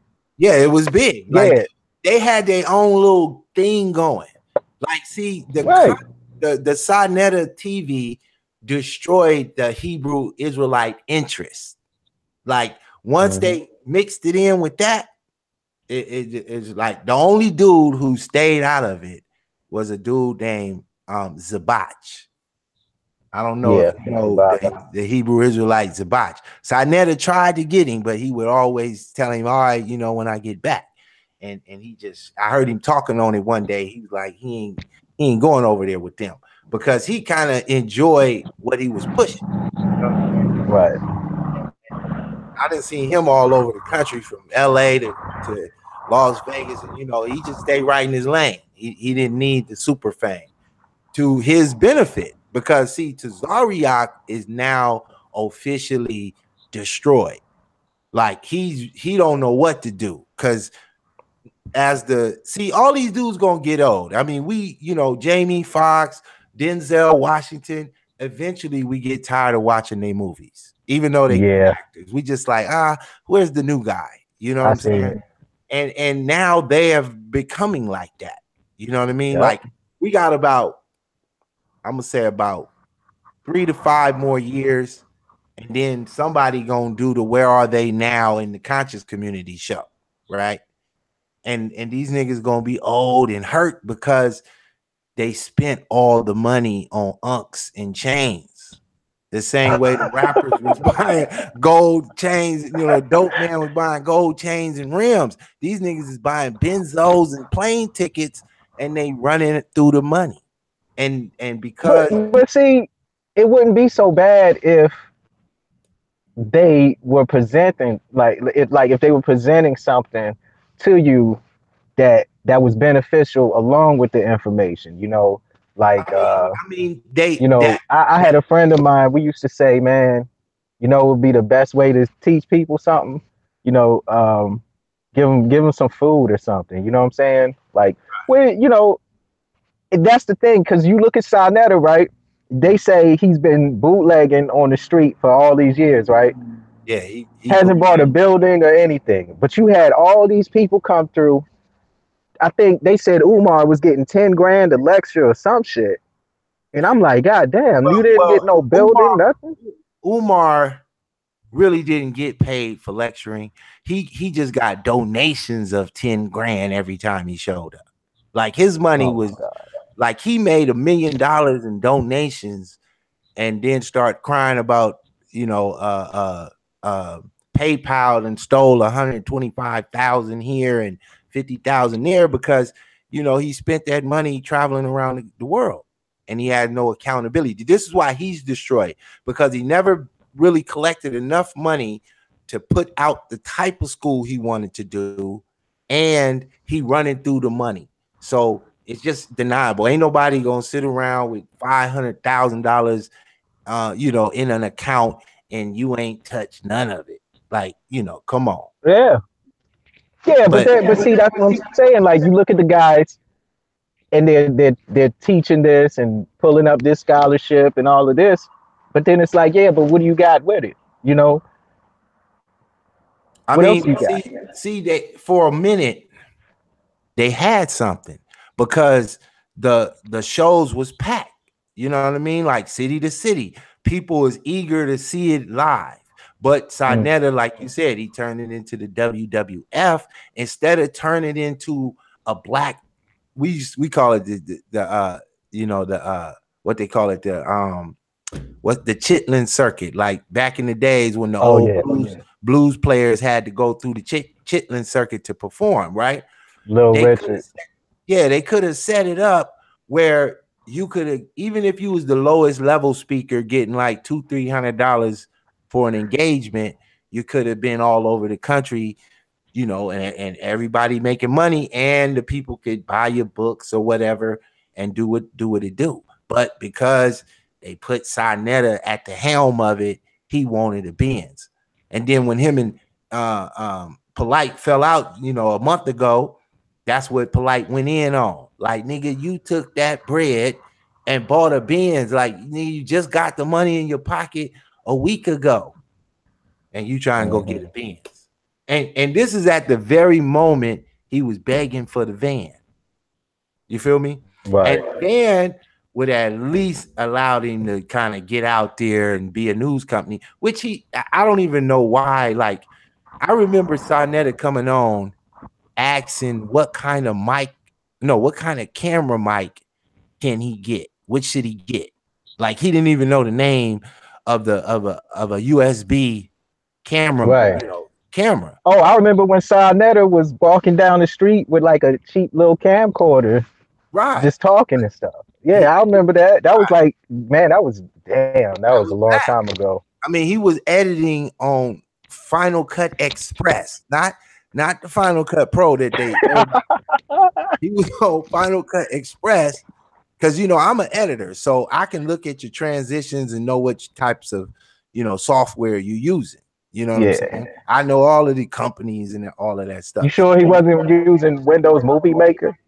He wasn't even using Movie Window Maker. That was he wasn't even using that yet. He was using Final Cut Express, and boy, I'm telling you, he thought that was a step up from the Movie Maker. You know what I'm saying? But I didn't even knock him for using it. It was just like, man, you going a little too fast. Like, you need to slow down and learn how to edit. But they like that trash. And that's one reason why Hollywood never really paid him no attention, because he wouldn't deliver the videos with the quality. And then every debate was so garbage, he robbed them on every one. Like, you never got a debate that had a clear view.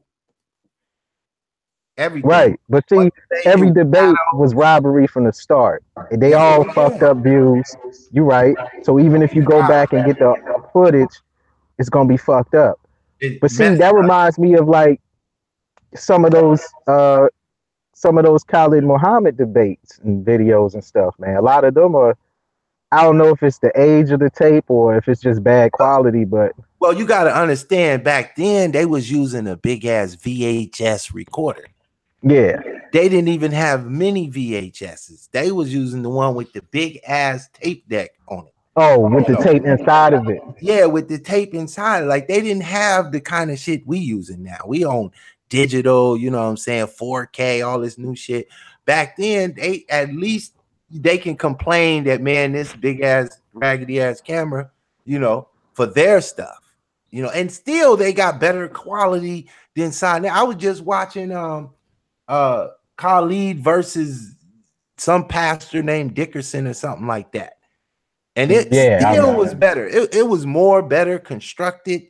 You know, they had question and answer section. The room was packed. You see what I'm saying? Like, what they were doing, that was kind of like, I remember when Sinetta was like, he gonna do his own debates, and the reason for him is because the Ghetto Scholar did not understand debate structure to be invited to a real debate. So, and since he knew he couldn't get Shaka Utmost or Cyrus Sudensetti at a real debate, he just like, well, I guess we'll do our own debate. So then, I don't know if you've seen the Israel Doctrine Revenge video that I dropped over there with Israel Doctrine. Yeah, I saw that one. Okay. In that, and even before that, but we mixed it into there, we was showing how at the beginning of 2016, Sinetta decided he was going to integrate the conscious community. So he brought they called him the Pale. No, that wasn't he was the Arab dude, you know what I'm saying? Well, I forgot the name they had for him, but they had a little name for him. And he was viral. He had went viral on Facebook. And you know, with a little video he was talking about, so they were like, "Oh, let's get him, he hot." That's when it all went down, and then he fucked it up because that's when he was trying to make Polite a star. I mean, Polite was already popping but he hadn't dealt with no white people. And he thought, if I bring the white people in, the game gonna go big. Like now I can access all the great debaters out there to come up against this. But see, they look at this shit for real, this conscious community scholars, and they laugh because they what they call their what is it called? A documentation, you know, primary documentation. Their perceptions is garbage. And here's the thing that I just played this video where we went to the Amon-Ra squad.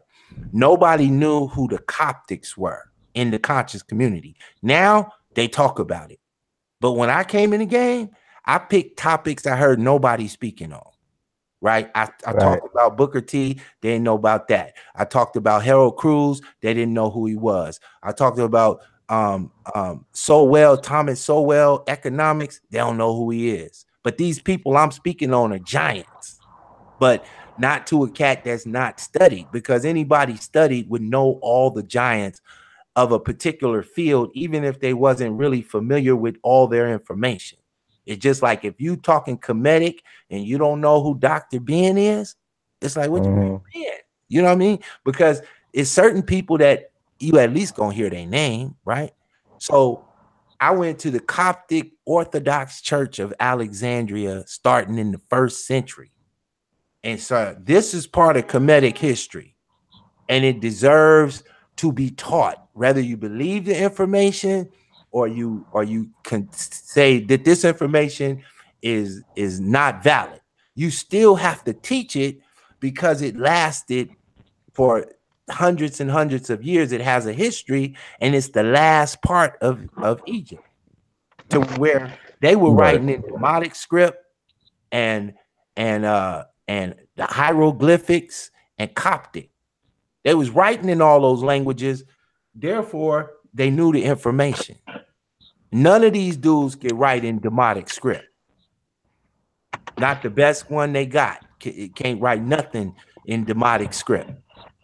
So that just goes to show whoever they were, they knew their Kemetic information because they was writing the information at the time. So when I said, okay, put this in your concept and explain how Christianity is the enemy today, when the Egyptians or the Kemetics, when they heard the gospel, they joined up with it and then fought the Romans with it, and then died for you know, following that information. And then they don't want to talk about it though, because it started killing the game.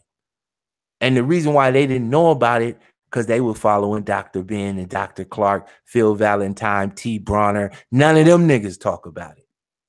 So if your master teacher don't want to give you the full history, see, this would be like talking about African Americans, but you don't want to talk about the slave time.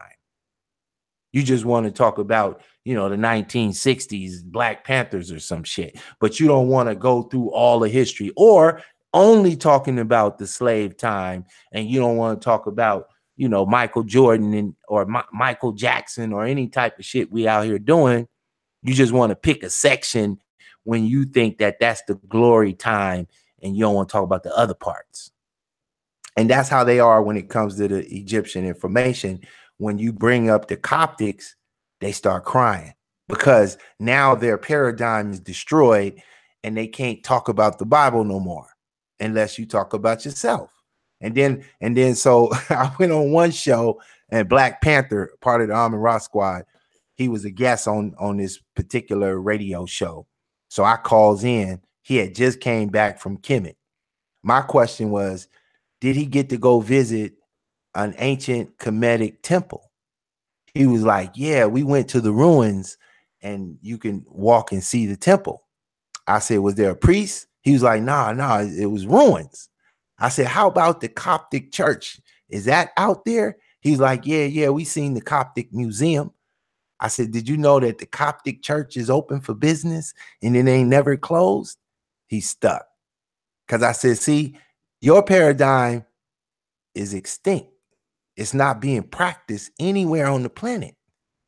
And I said, you know, they went through Kemetic reconstruction in the 1980s and reconstructed an ancient practice from various tablets. They used Indian Hinduism, they used the Kabbalah, they used everything that resembled it to put a gumbo pot together to decide what the practice would look like, and then they created Jabari. Right. And I was in Barnes and Noble years back, and I came across the book by Queen Afua about the sacred feminine. Right.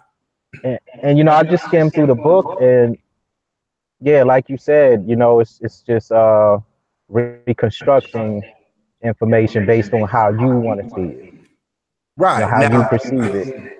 Now you know through your time. You know how the Kemetic girls, they like to talk about sex magic a lot. Are you familiar with that? Okay. Pull something up. I don't know if you can see the screen, but they'll be able to see it if you can't see it, right? So when they speak on the sex magic, somebody in the conscious community was teaching that to the people that's practicing it right now, right? But they put a black face on the information, and they wouldn't tell you where they getting this, like, this information. You know what I mean? So I hit them with this. I'm gonna pop this up. This is volume 3, The Best of the Equinox, Sex Magic by Aleister Crowley. And I told them that they was practicing Wicca in blackface from Dr. Ben forward. He wrote this book at the turn of the 1900s, at probably like around 1902, 1905, somewhere around there. He dropped all this information. But at the time he dropped it, white folks was into this shit. White folks was walking around with the Egyptian shit. They the ones who wanted DC, Washington, DC to be set up with the pyramids and the obelisks and all of the knowledge that they have learned from black people over the centuries. They love that shit. But he was a grand wizard. He was like cold with his shit, that when he spoke, he created a religion. It's people to this day, like when they practice Thelema or they practice Wicca, he created all of that. But he created it from information that he got from Kemet. So I asked Unc about the shit, and he gonna tell me, oh, he misconstrued the info.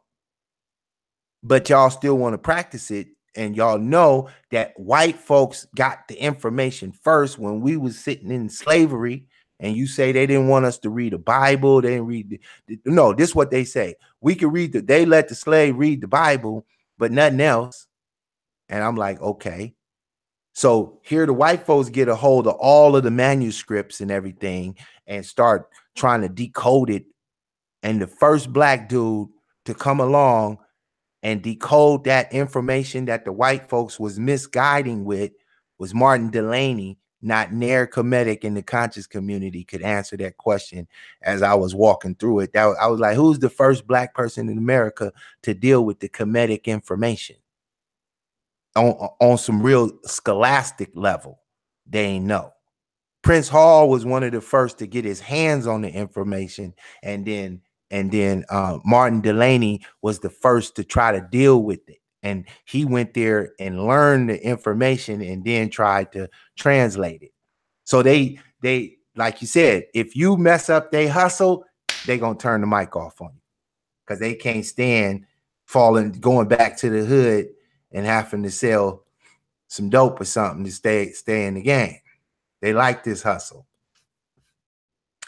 But yeah, I'm not sure if you knew about that. The sex magic concept comes from Aleister Crowley. Well, I mean, yeah, that's interesting. You know, I noticed that a lot of the Black woman is God and a lot of teachings like that are really really based on like female deities and Kali. You know, some of it is pseudo Hinduism a little Right. bit, and yeah. But see, they don't want to deal with primary documentation when it comes to how did we get this comedic conversation among us? Like who walked in the door and started teaching us this? And they want to point to Dr. Ben. I'm like, oh hell no. Dr. Ben learned it from some white folks. He was part of that theocracy of Alice Bailey 10-point plan. He was set to come here in America and guide us from Christianity.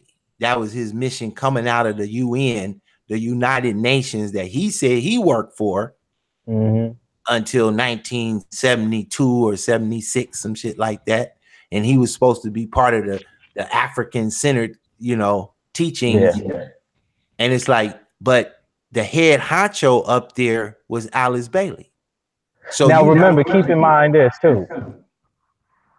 Is always counters to everything that goes on in the black community, whether you realize it or not. Whenever something big is going on, it's always something else countering it. True. So there was at one time a lot of black people in America becoming Muslim because it was coming out of the prisons, and Farrakhan was making a comeback, and a lot of people were getting into Islam, changing their names and things like that. And around the same time, that's when a lot of the Afrocentric movement was coming up too, if you notice. That's true, because you had your boy that came out of the Panthers, who started Kwanzaa. Yep. And that was like 72 when he came with the Kwanzaa. But see, what he did with the Kwanzaa, he mirrored that to the Jewish manure. So when you go look at the Kwanzaa and the Jewish manure, it's all based on 7. So so when you go and understand how Hanukkah, the celebration of Hanukkah, that's about the manure. And then Kwanzaa, he just put Swahili words to a Jewish concept. And then painted it red, black, and green. This was hijacking the red, black, and green and flipping the meaning of what it is. Even to this very day, I just watched a Black Power thing for 3 days, and they totally desecrating the meaning of the flag, the purpose of the flag, the mission of the flag. These niggas hijacked it because that's the mission of the Boule masters, is to go into any principle that black people are following, get to the top of it, and redirect their ass over here. And that's what they've done with Christianity, Islam, all of it. Like the Kemetic ain't alone in that. That's how they operate. They call it the talented 10th. Now we would put Dr. Clark and Dr. Ben at the level of the talented 10th mentality, because they the top scholars in the information. So you got to go in the talented 10th bracket. You part of the 10% with the high level education. And then we got Steve Coakley talking about Dr. Ben said the Boule didn't exist. And we could keep putting little pieces of the puzzle together until we come to a concrete statement that this whole Kemetic ideology, along with the Hebrew Israelite ideology, has got to be a satanic construct. But we would have to piece it together. Now they mad at that because most of the people who fall into those 2 categories, and we'll throw the Moors in there too, they fall in that category too. And the 5%ers, the God and Earth, they go in that category too.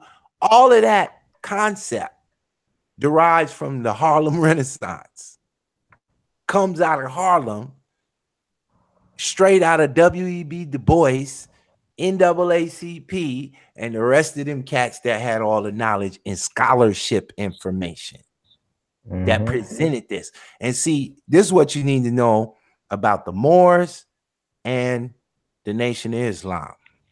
At the time, Garvey was the king of consciousness and black power economics. That was buried over there with Garvey. But here's what happened. Agent 800, James Wormley, instructed by J. Edgar Hoover, informed by W.B. Du Bois, sent to destroy Garvey and anything repping red, black, green. Anything where that flag is the enemy of the FBI. So with the fall of Garvey, the worst thing to do was to attach your brand to red, black, and green. The two things to spawn among us from the fall of Garvey was the Moors with the Circle 7 and the Nation of Islam. Both of them took the communist red flag, painted their symbols on them that identify to the Kemetic knowledge. Both of them. The Moors got the red flag with the 5-pointed star pointed upward, and then Islam got the moon and the star. That's the god Mazda. They can say what they want, but that's where that shit Zotarianism come from. That's what the Muslims was representing before they became Muslims in the Arab countries. They was Zotarianism, and the god Mazda was represented by the moon and the star. Yeah, mountain moon worshippers, and that was legal to the feds. They didn't care about that. So we never seen.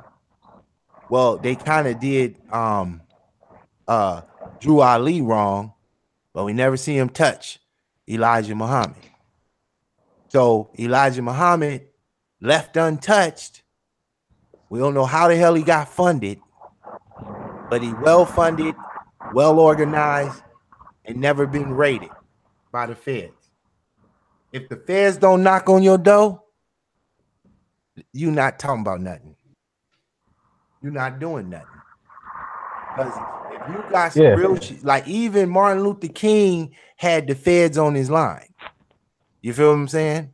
And every enemy of Elijah had the feds on their line. Now, don't get mad at me, because I'm just pointing out the primary evidence. That's how this shit go. So, yeah, and to think that it's not still going on. A lot of people need to understand, man. I mean, look where Farrakhan took it. He walked the game straight into Scientology. Yeah. Ain't nobody got shit to say about that. That's something that Christianity ain't never did among black Christians. They ain't never walked you over to Scientology. But all these Muslims standing around bow ties ain't got shit to say. Talking about a sheeple, talking about a zombie, talking about sleepwalking.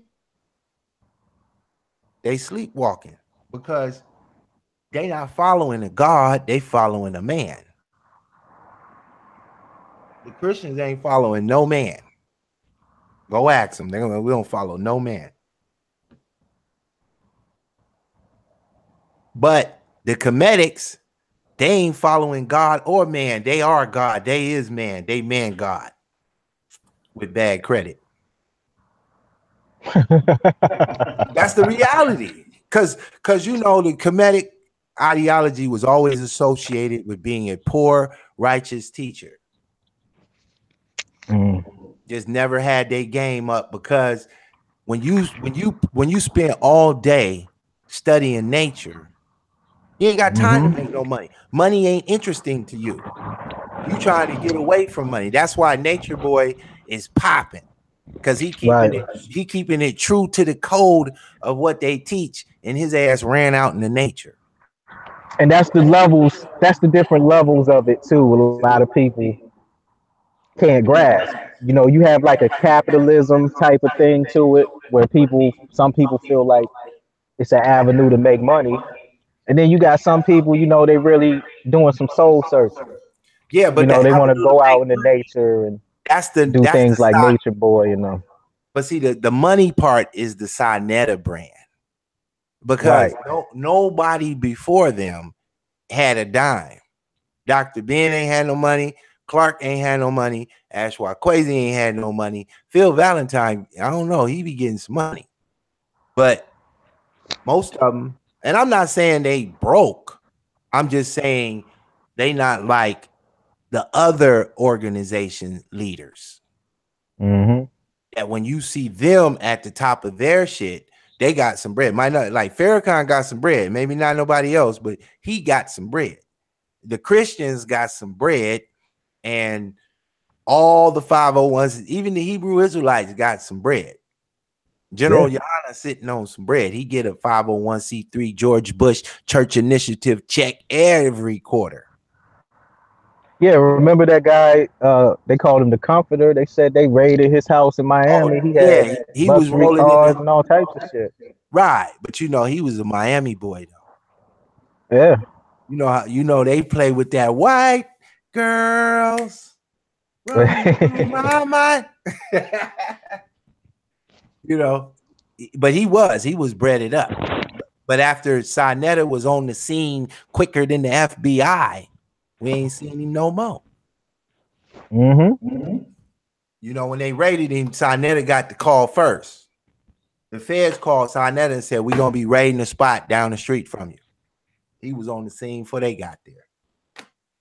Everybody was like, "How did Sinetta get there so fast?" He tried to act like he was just walking down the street.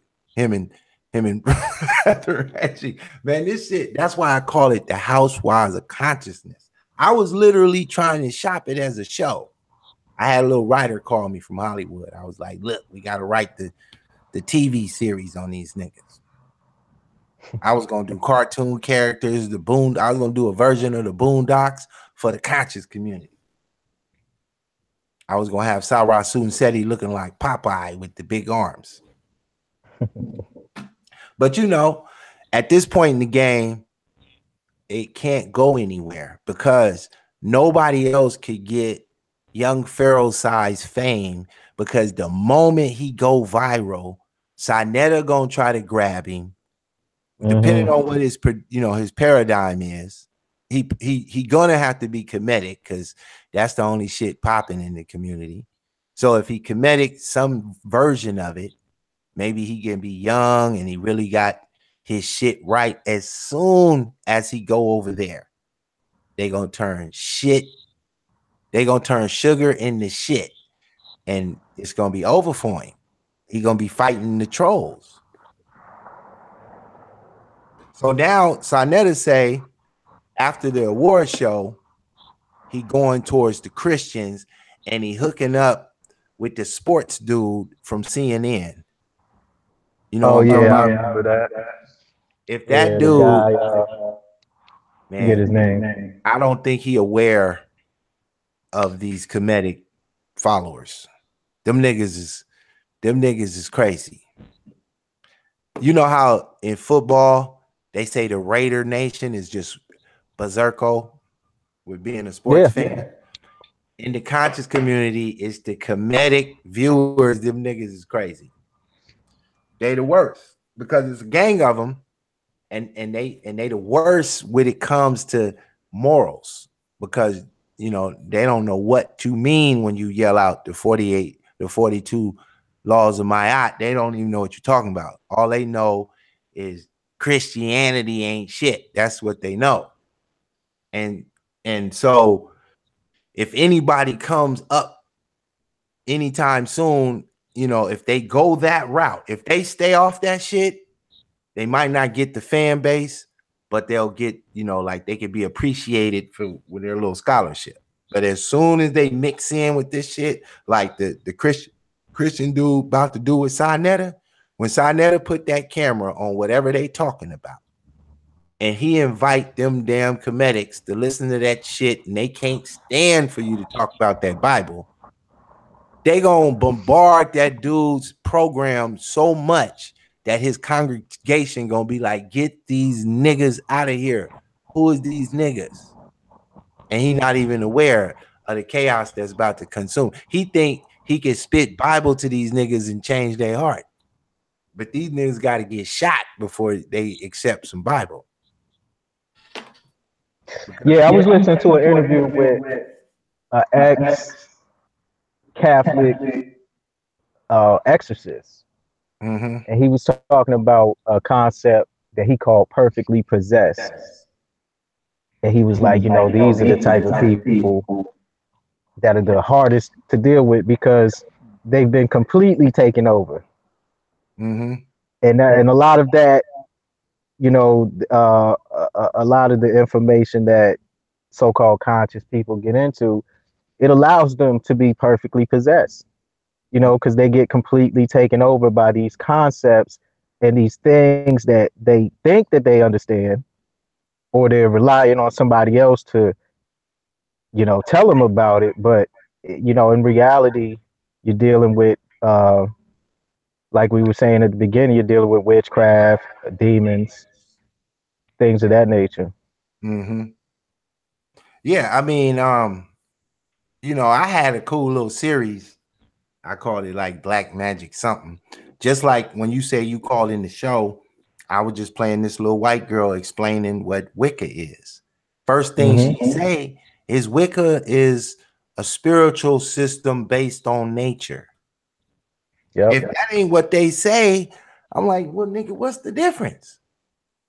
Y'all got a black face. And another thing, I noticed too, like I'm here in South Carolina right now, and the thing is, the thing too, this shit been going on in the black community for hundreds of years. You know, people been doing witchcraft on each other and, you know, doing little shit. Right. And they always doing it, you know, to other black folks and shit like that. Oh, well, I'm on I saw a Facebook post somebody had found on the beach. They found a bottle with somebody's picture inside of it or something like that. I guess that's supposed to be like a spell or something they were doing on this person. So it's like in reality, and a lot of these people were using Christianity as a mask or a cover for it. A lot of these women were doing that. You know, a lot of these black women that you think are so holy and go to church, you know, they're in the background root working and doing little things. You know, this is part of their devious nature that a lot of them have. And this shit been going on. You know, so when you're feeding people information about you know, consciousness or whatever they're trying to call consciousness, which is really just a mask for occultism, then, you know, you're actually just perpetuating shit that's been happening. Because I forgot who said it, but I think it was Carl Jung who said that the collective unconscious of humanity is Satanism, meaning that people in general unconsciously, collectively practice Satanism. So when we talk about being conscious, that means being aware of what's going on unconsciously, and that is how you change your actions. You know, and Satanism is about what? Self-glorification, self-gratification, self-pleasure, indulgence, do as thou wilt. It doesn't matter. If I kill this guy over here, hey, I was meant to kill him. He was meant to die. He was meant to die right here. That's, you know, that's you being aware of that nature. And, you know, that's what consciousness is about. It's about being aware of your unconscious nature, what you're doing unconsciously, because you just think that, you know, this shit is just going on. I'm just going to do whatever I want. You know, so perpetuating that, man, that's not really bringing anything different. You know, it's continuing the same shit, man.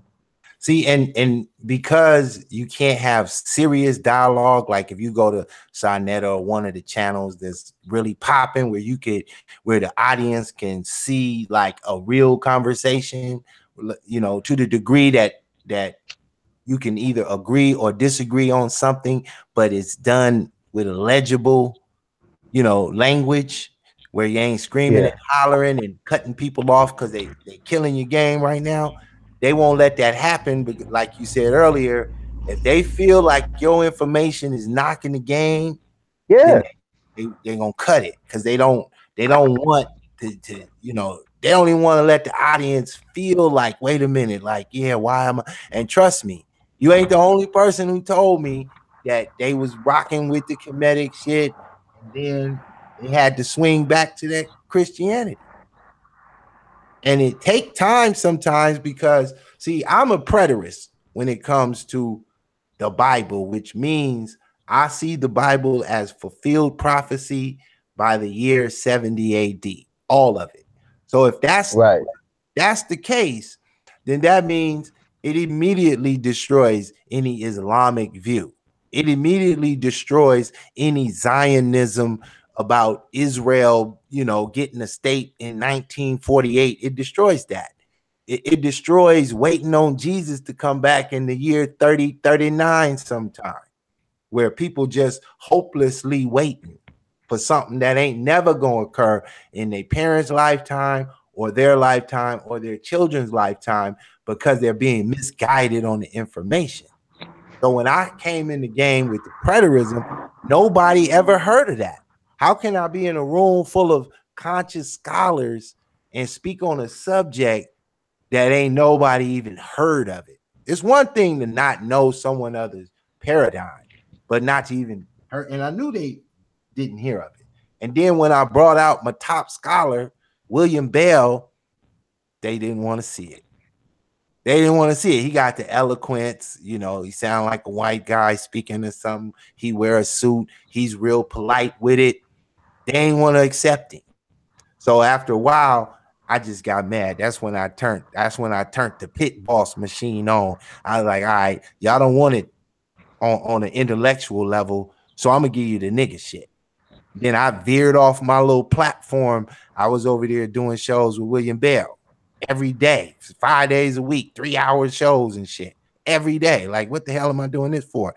And we ain't getting no type of support, which when you dropping consciousness, you ain't really caring if you get supported or not. You know what I mean? Because the passion behind it outweighs the support. So you just do it because it's in you to do it, right? So when I was like, well, damn, it's one thing to not believe what we're talking about. It's another thing to avoid us like the plague. Because when we get over there, we're going to shut that shit down and we got the historical reference. Because, the way we explain preterism, we do it through history. We don't just give you just the Bible. We taking you and cracking open all the books from that era and writers from those eras, and we going with Roman information about their own history. You feel me? And they couldn't even understand it. Like I came with so many angles that they were not scholared up in that nobody really could challenge me. Because I'm going with shit they never, like, nobody studied the Coptic era that followed Kemet.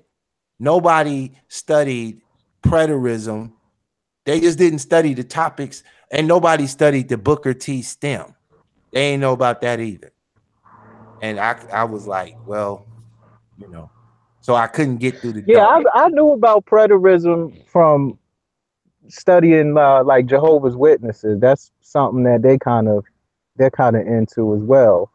Well, they don't study preterism because Jehovah Witnesses follow a cat named Russell, who but he said that like all of the prophecy was fulfilled by 70 AD.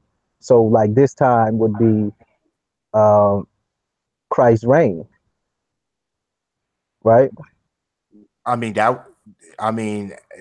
One, he claimed to be a prophet. One. Yeah. So if the prophecies is fulfilled, a prophet's job is to give out a prophecy.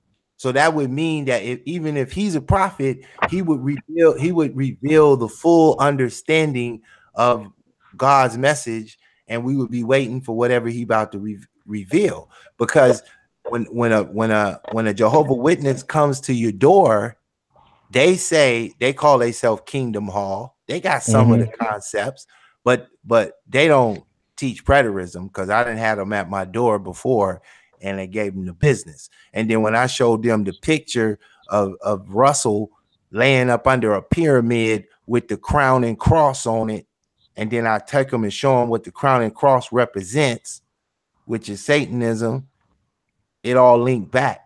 That's why if you go back and listen to this show where I played the audio of me and my homie on the Amin Ra squad from about 4 years ago, we smashed them right out the gate. Like everything I'm talking about now, I said right out the gate, and I was fully versed in it then and now. You know what I'm saying? And when I hit them with it, it was like everything that's animus refers to nature, right? Yeah.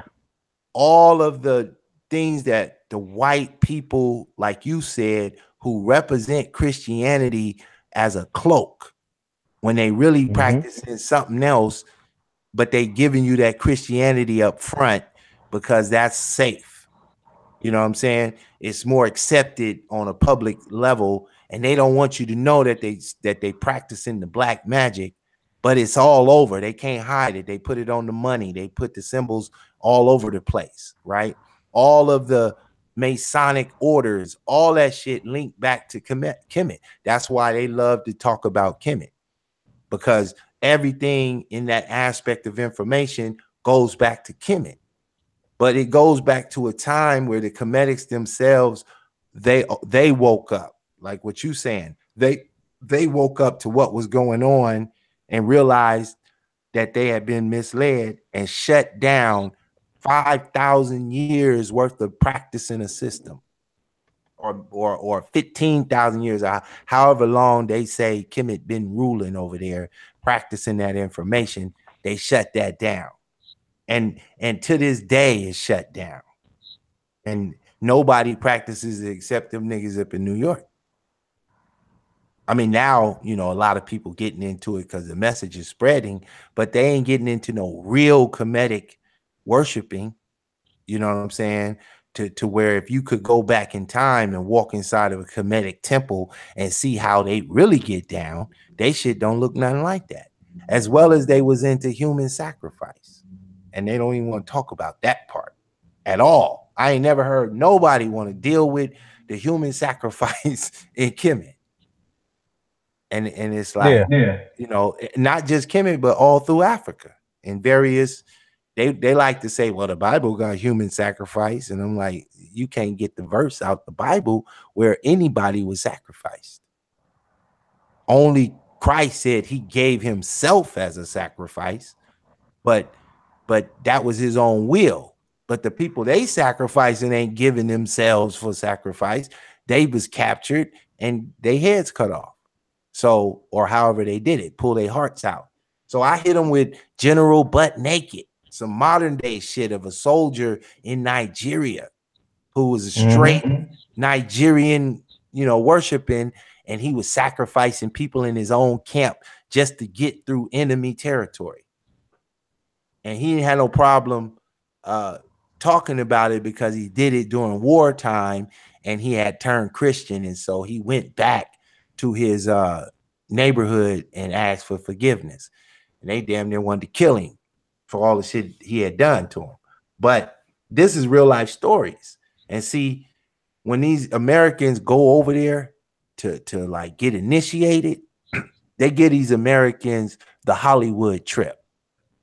Because it's just about money. When an African American show up, oh, they start bringing out the song and dance. They don't really. If you want to really get initiated, you got to stay. You know what I mean? You can't get initiated in a week, on a week trip to Nigeria. You got to live there about 10 years. Yeah, and you gotta pay a couple grand. I mean, even if you just live there, you gonna pick it up because they're gonna be doing what they do. But you're gonna see the real shit go down. You're gonna hear about somebody who got captured in the jungle and they hold his ass hostage and he about to be the sacrifice. Or whatever. Yeah, they had on TMZ years ago. I can't remember the guy's name, but he was an actor. He was saying about how they got some Hollywood parties where you could pay 100,000 to kill somebody. Oh, I believe that. I believe Yeah, that. You remember back in the day, they got a movie, I think it's called 9mm, or no, like whatever, the 35mm or something. It was a oh, with movie. Nicolas Cage.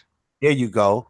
And that was like a soft rendition of the satanic rituals that go down in Hollywood on some real shit. Yeah, So they have a thing that you might have heard of. It's called the Hermetic Order of the Golden Dawn. Have you ever yeah, heard of that? oh yeah, All right. So that's like the greatest power in Hollywood. It's actually the foundation of Hollywood. If mm-hmm. you know the movie, okay, this guy wrote 2 movies. The first one, what was the name of this Nat Turner movie that just came out not too Birth. long? Was it? Birth of a Nation. Okay, the Yeah, first Birth of a Nation was written. I'm gonna go get the guy so I can share some information, right? So the Birth of a Nation, 1915, right? yeah. It was a silent film. Yeah. Okay. His name is D.W. Griffin, right? That's the writer of the movie. He's a part of the of the um Hermetic Order of the Golden Dawn. And he had another film. I pulled that up just to pull up this other film, it's called Intolerance. Let me pull up. I'm gonna put this on the screen. This is a silent film too, but this film is like 4 stories in one. And in this movie, this is the foundation movie. It didn't get the rave reviews like Birth of a Nation did when it came out. But from a movie standpoint, they still considered it, a major movie. So this one is called Intolerance. And it says a Sun Play of the Ages by Mr. Griffin's first production single, right? And it was a colossal spectacle they put it out as. So you see this lady with the baby, right? So the movie is portraying 4 different time periods and eras. And this is the foundational movie for how they constructed Hollywood. So me being from Los Angeles, growing up there, hearing all kind of stories about various things and the satanic rituals that you were speaking on and the sacrifices of people, they built what is called the Kodak Theater today. And they built it directly across the street from a Masonic temple that Disney bought, and he's also a Mason. And the temple sits center of the entrance of the Kodak Theater, and the entrance is a replica of the Babylonian temple. And then behind the Kodak Theater is a castle that's been in Hollywood for damn near 100 years. And that castle and this Masonic temple and the Kodak Theater, and when you go on the other side of the Kodak Theater, it has all the Babylonian symbols on that, along with Egyptian symbols and various stuff that they put on there. And this is replicating a seance. And I did a video on that too. I don't know where it's buried at. I blocked all my videos. But all this shit is real. And this is all black magic. And this is the shit that the conscious community is supposed to be masters of this information. But they don't, like Red Pill, Blue Pill will tell you all about the Black Panther movie and all about this, but they won't touch that real shit that Hollywood be on. They won't touch it with a 10-foot pole. Like you said about the Golden Dawn. Mm-hmm. What part of what the Golden Dawn deals with is what they call ceremonial magic. Mm-hmm. And that's in a lot of the musical performers and people like that. That's exactly what they're doing. They're doing ceremonial magic and things of that nature. Because you remember at one time you were a performer, you got up there, you did your songs, then you got off. Now, now it's a big presentation. Like you said, you had the Beyonce thing. Then right after that, they're saying, "Oh, is she the new Michael Jackson?" Well, Michael Jackson was a really good ceremonial magician. That's what these Right. people do, and that's what if you look at the books by Israel Regardie, who was in the Golden Dawn, he wrote about things like that, and the ceremonial magic, and it's all part of it. A lot, because a lot I'm of people glad that forget. you're speaking on this though. You see what I'm saying? Because Yeah. you acknowledge that you was participating with the Kemetic info, but you don't have a problem mentioning these subjects. When I ask everybody else that about it, they don't want to touch it because they want to act like it doesn't have any relevance to what they're pushing. You feel me? But Well, that's because their mentality is a 10% mentality. They have, you go back to the Nation of Islam, or Nation of Gods of Earth lessons. You had the 5 and 10%, and even though the 5% is conscious, the 10% is conscious too. They know exactly what they're doing too. mm-hmm. It's the 85 that don't know what's going on. They're the ones that's in the dark. But the 5 and 10 know what they're doing. Mm-hmm. And so if you're a 10 and you know what the hell's going on, you're gonna act like you don't know what's going on. Just like when you had the guys putting up the little symbols and the Illuminati symbols and things in the music industry, Mm-hmm. they wanted to act as if, oh no, I'm just doing it. Right. Like it has no meaning. Like they don't know why they're doing it, but they know why they're doing it. They know where it's coming from. Right. I mean, if the conscious community would get, like, the videos would get real interesting if they dealt with the book of the law. Like, they love to go tell us how the Bible is enslaving you and the white man rewrote the book. But then it's like, but a white man wrote the book of the law and everything you say is in it. Your best slogan is in it. And then it's like, why they don't want to just, like, let's examine it, live on Sonetta TV, bring out the best Kemetic teachers and let's walk through it and dispel the bullshit and reveal the real shit.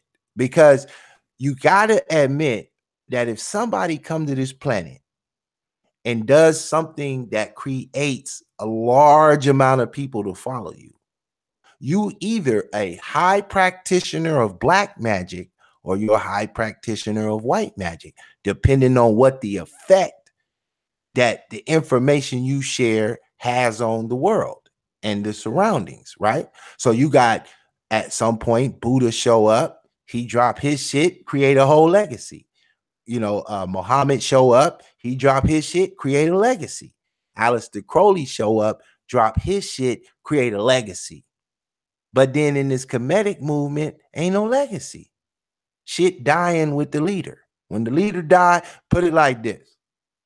When Farrakhan lead this planet, Islam and the nation is hurt. They don't got a replacement kid. The dudes they bringing out ain't looking right. Ain't got the flow. Because they have to praise Farrakhan in order to be established among the group. But like when Aleister Crowley died, man, every legend in the hard rock scream his shit. Jay-Z screaming his shit. Beyonce screaming his shit. All of the Hollywood pushing his info. In every aspect, in the movies, everything. Every time you see some shit with Hollywood, I can go find a goddamn Aleister Crowley laid that down and put that in effect. And then if it's not them, it's the Zionists, which is, the Zionists is when people say white supremacy, they never identify anybody. They just swipe it like it's all white people. But it ain't all white people. It's a specific group of white people, and it's them Jews. Because we all agree that the Jews own the media, the Jews own the banks, the Jews run the rap game, the Jews run the law office, The Jews run the doctor's office. They run big pharmacy. It ain't nothing in this world that they ain't at the top of that shit. That's what you call supreme. When you mastered everything, you're supreme. And the Jews, the coldest group. And they hate this more than any one of these niggas in the Kemetic movement. They hate Jesus 1,000 times more. Here it goes, though. Here it goes. They don't hate us. They know that they could use us. And this is something that I've thought about for a long time, is that, you know, like we were talking about the entertainment industry, everyone knows, okay, it doesn't matter who you are in the world, everyone knows that intellectuals cannot compete with entertainers. You know, just like in the black community, a rapper will get more over than a Dr. Ben or a Malik Shabazz type. Right. You know, they know this. So they literally use the entertainment. FBI, they know this as well. Everyone knows this. They use the entertainment industry, and what they do is they exploit black talent. Right. And not even that, but on a smaller scale, as we talk about, you know, who's really in control of the capital, as a capitalist being somebody who owns the means of production. If you are an owner of the means of production, then you need people that can produce. And what do? They use the black community. I experienced this several years ago in Newport News, Virginia. There were a lot of Jewish developers and people coming in. And I wind up getting a job, you know, working at an herbal store that was run by some Jewish people. And I didn't realize it, but they were actually like milking me dry of what I knew and what I could contribute, because really, you know, they were looking at me kind of like, okay, well, you know, we can use him, you know, and then when we're done with you, we'll take everything, you know, and then we'll go on somewhere else. And that's what happens to a lot of black folks. They get in this Hollywood thing. You had Monique complaining about she didn't get paid as much. Well, that's the rules of the game, because we all go through this. We get on a job, we're not getting more than this guy or that guy. You know, this is what they do, but they know they can exploit you because you have nowhere else to go. You know, and this is what they do in the entertainment industry. And that's why it was a guy, I can't remember who, a couple of days ago, he said on Hot 97, I think it was, that the industry is conspiring to destroy hip hop. You know, because when you have young disenfranchised black men who love doing the music thing, everybody does it. I did the music thing. I think just about everybody I know did the music thing at one point. Right. I did the now. Yeah, I did the music too. I made beats, rap, sing, did all of that. You know, I actually met with Rockwilder at one time. And the thing is, you know, you could offer these guys millions and they will continue doing what they do, right? No responsibility. So while you're going on the job and you got to deal with the racism and, you know, you trying to stay on code, you got other black folks doing this and doing that, you know, you turn on TV and, you know, these guys are just living free. Like ain't no care in the world. Right. You know, and then we got to sit there and watch this. You know, we're subjected to watching guys pretend like this is really the actual reality when we're up in these offices and jobs dealing with the fucking reality.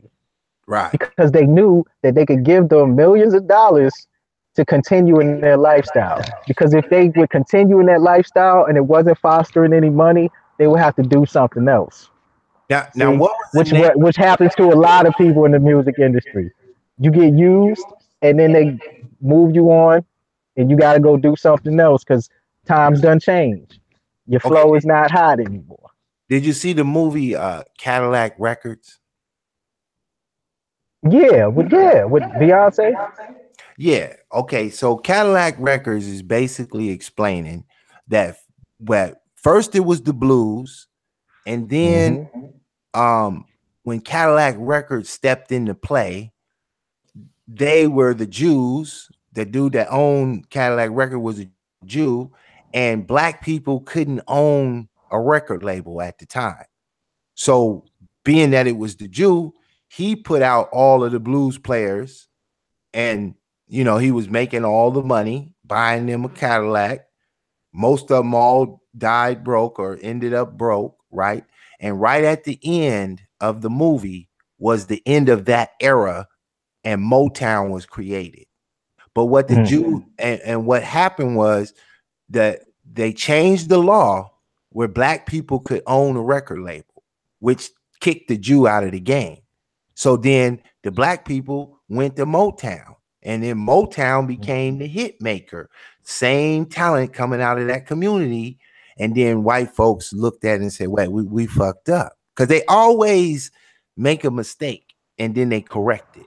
You know what I mean? It was just like when they got out of slavery. They said, well, we don't want the black people living with us. So we made Black Wall Street. And then, we started talking about going to Africa. They were like, wait a minute. They over there building up an empire. If we don't get over there, they're going to get as strong as us, right?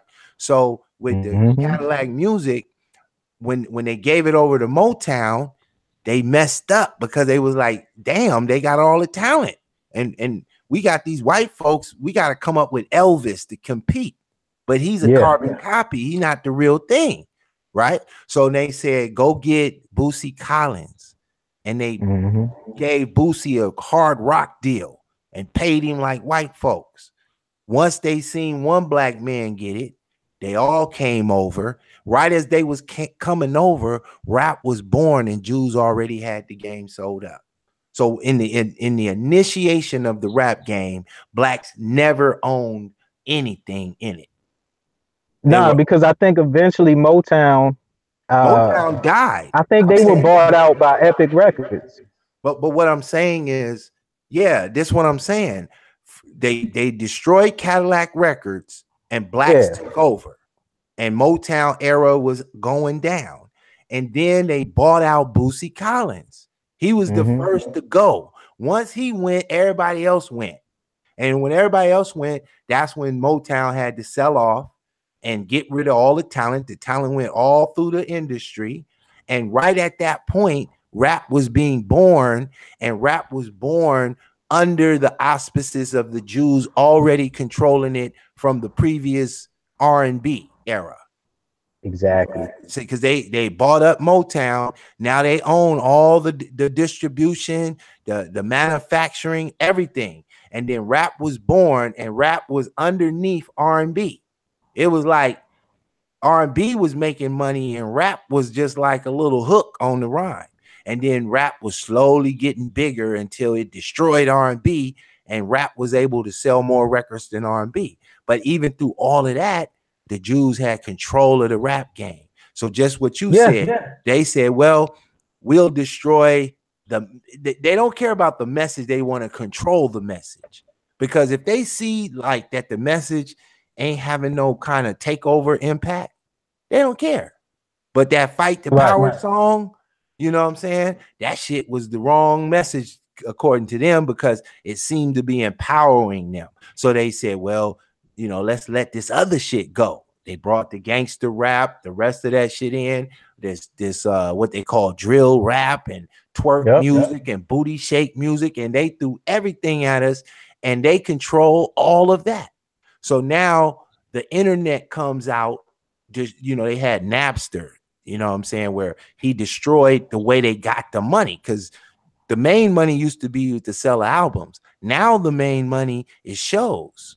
So now a show costs $100,000. You know what I mean? Like you got to pay $100,000 to get a decent artist. Some of them $250,000, $500,000, right? And you got to pay $20,000 for an appearance. You know what I'm saying? So now who can afford that? Only the mega institutions.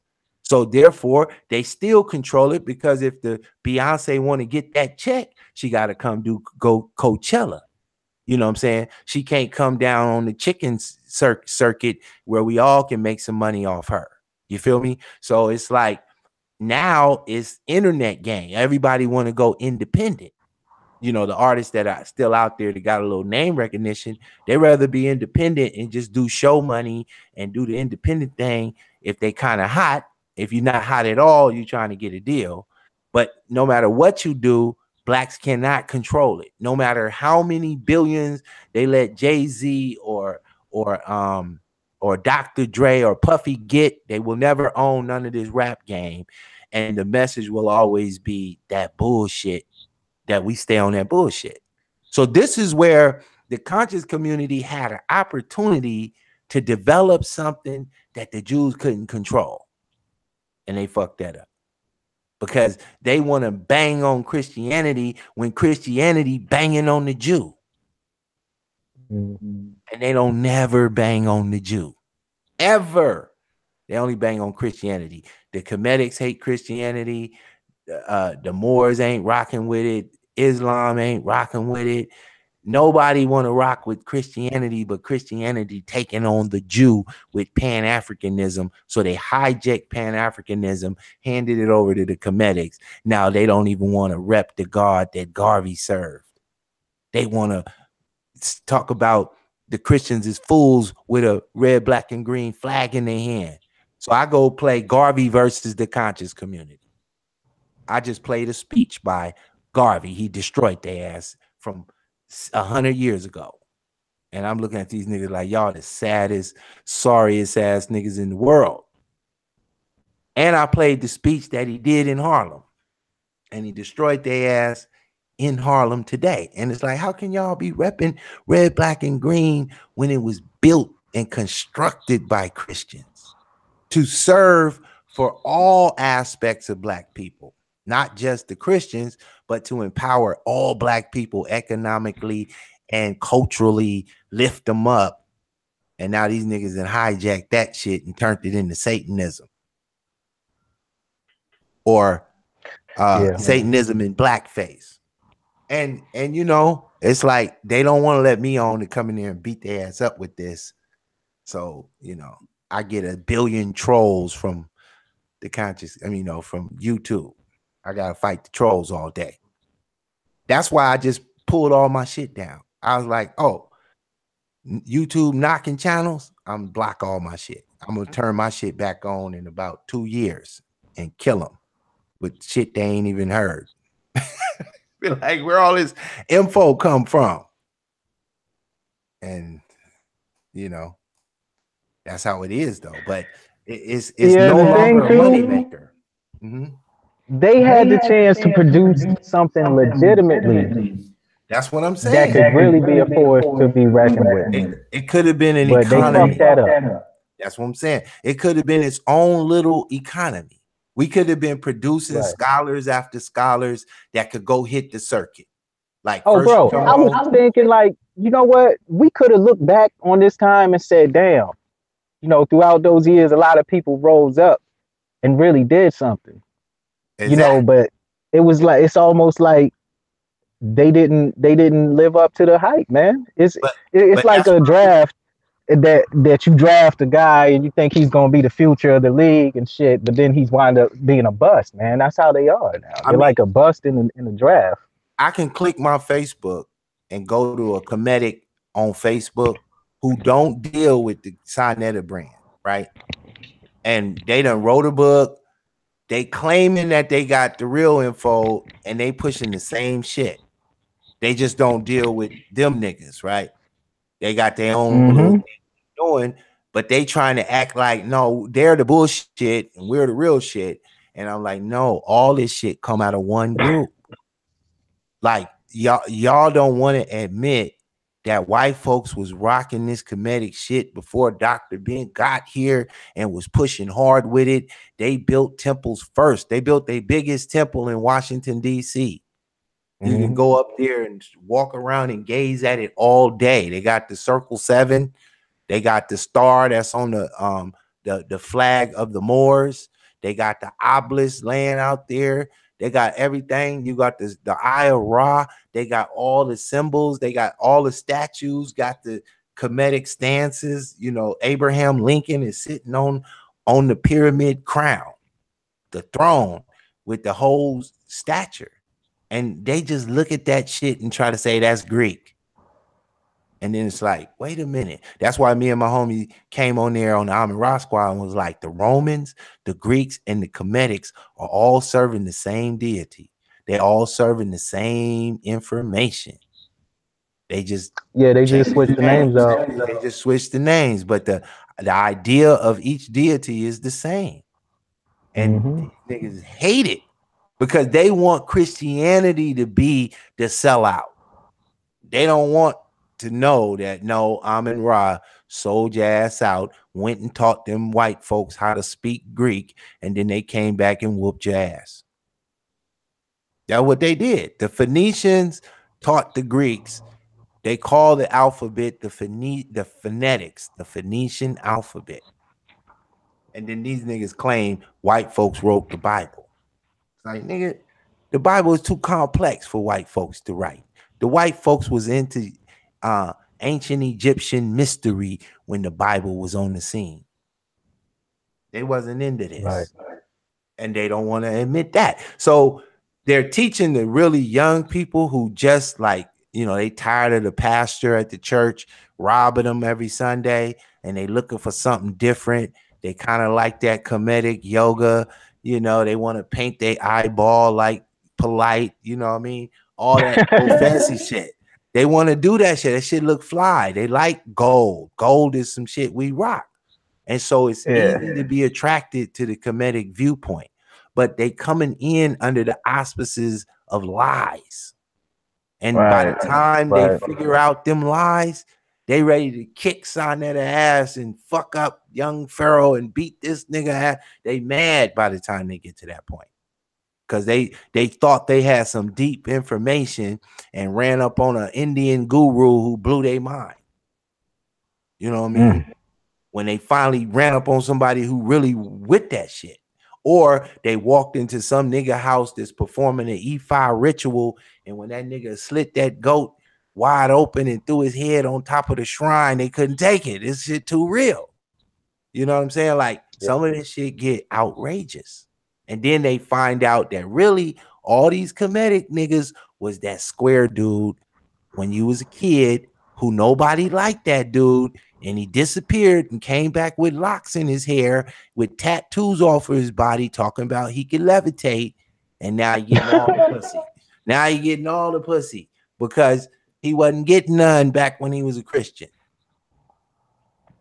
Yeah, I mean, and see, that's another thing too about the conscious thing.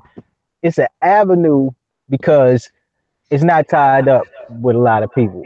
You know, I remember growing up, you had a lot of guys who were into, you know, the whole junior pastor thing, and you know, being in the church, and you know, everybody was a preacher, and everybody had a little knowledge of the scriptures. But you know, you get to the Kemetic side, it's not so jammed up with a lot of people. Most of the big people, you know, you know what I'm saying, and people generally follow after the same people. So it's room for other guys to come in and get in on the hustle. You know. Now you can either get co-signed by somebody, or you could just be like young Pharaoh, you know, sitting in jail, doing the studies, got out of jail, started making videos. Now, see, that's what they don't like, because they want you to come through their vein. Right. And then, but yeah, it's a wide open lane to get famous. Right. And then so like they create the Babalao, right? Yeah.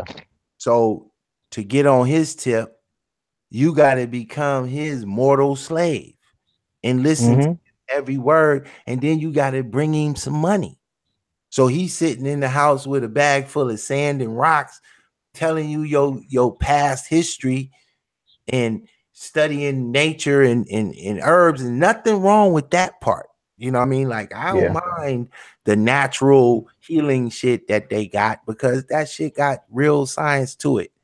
But when you start putting it like you can outdo a doctor, you out your goddamn mind. You feel me? Like, I'm not saying that every aspect of the hospital's medicine, you know, they gonna give you some shit that if you stay eating it, you gonna die. But they be acting like they really went somewhere and learned this shit from an African in the jungle that taught them the highest levels of science. And it's like, no, nigga, we got hospitals. They doing liver transplants and heart transplants, and they got all type of shit, and they know all about that natural herb. But then there are certain levels of healing with natural shit. You know, you don't have to do the medical shit with everything, you know, some things, but they go too far. And then all of them are pimps to the degree that the girls want to follow this Babalao or this Egyptian priest. Like, it's this one dude, I can't think of his name, but every Kemetic know him. He does the Kemetic yoga, right? Oh And yeah, I seen him do. Yeah, patented. He patented. Like, you can't even put Kemetic yoga nowhere on your shit, right? And everybody want to be a Kemetic yoga practitioner, but you got to go to him to get the paperwork. And he had the paperwork made up on a you know, one of them illustrator programs. Here, make me a certificate. And then niggas start selling these certificates all over the country. But he the only one that can really bubble. So now they want to go and open up a Kemetic yoga institute where they live, and they got to go get this from him. And he made all this shit up. And there ain't nothing wrong with that. Like creating a business, right? But it's a hustle in the aspect that it ain't really doing nothing for you like that. Like, yoga is yoga. They got Hebrew yoga, Indian yoga, you know, all types of yoga. They got feng shui, they got tai chi, all that shit's meditation. And then they very simple things they can't explain. They don't understand that prayer is meditation and meditation is prayer. They think those are two different things, and they swear by it. And then I say, well, let's just go look in the dictionary then. Since you don't believe me, maybe you'll believe Webster. And then they're confused about what Christianity is. They think Christianity is organized religion in the aspect of what they're doing, you know. And when you think of Christianity, Christendom in America with the churches and the buildings, and it's like, no, it's none of that. That's a construct they doing, but that's not it. It's just simply following the gospel. If you follow that as your guidance, that's Christianity.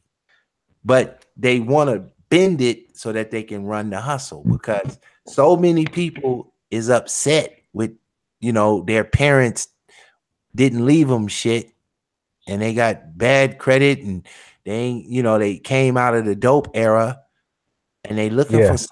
They looking for something to connect to, because all they watched was Roots when they was growing up, and they didn't have no Wakanda. You know what I'm saying? But now look, here's the coldest thing.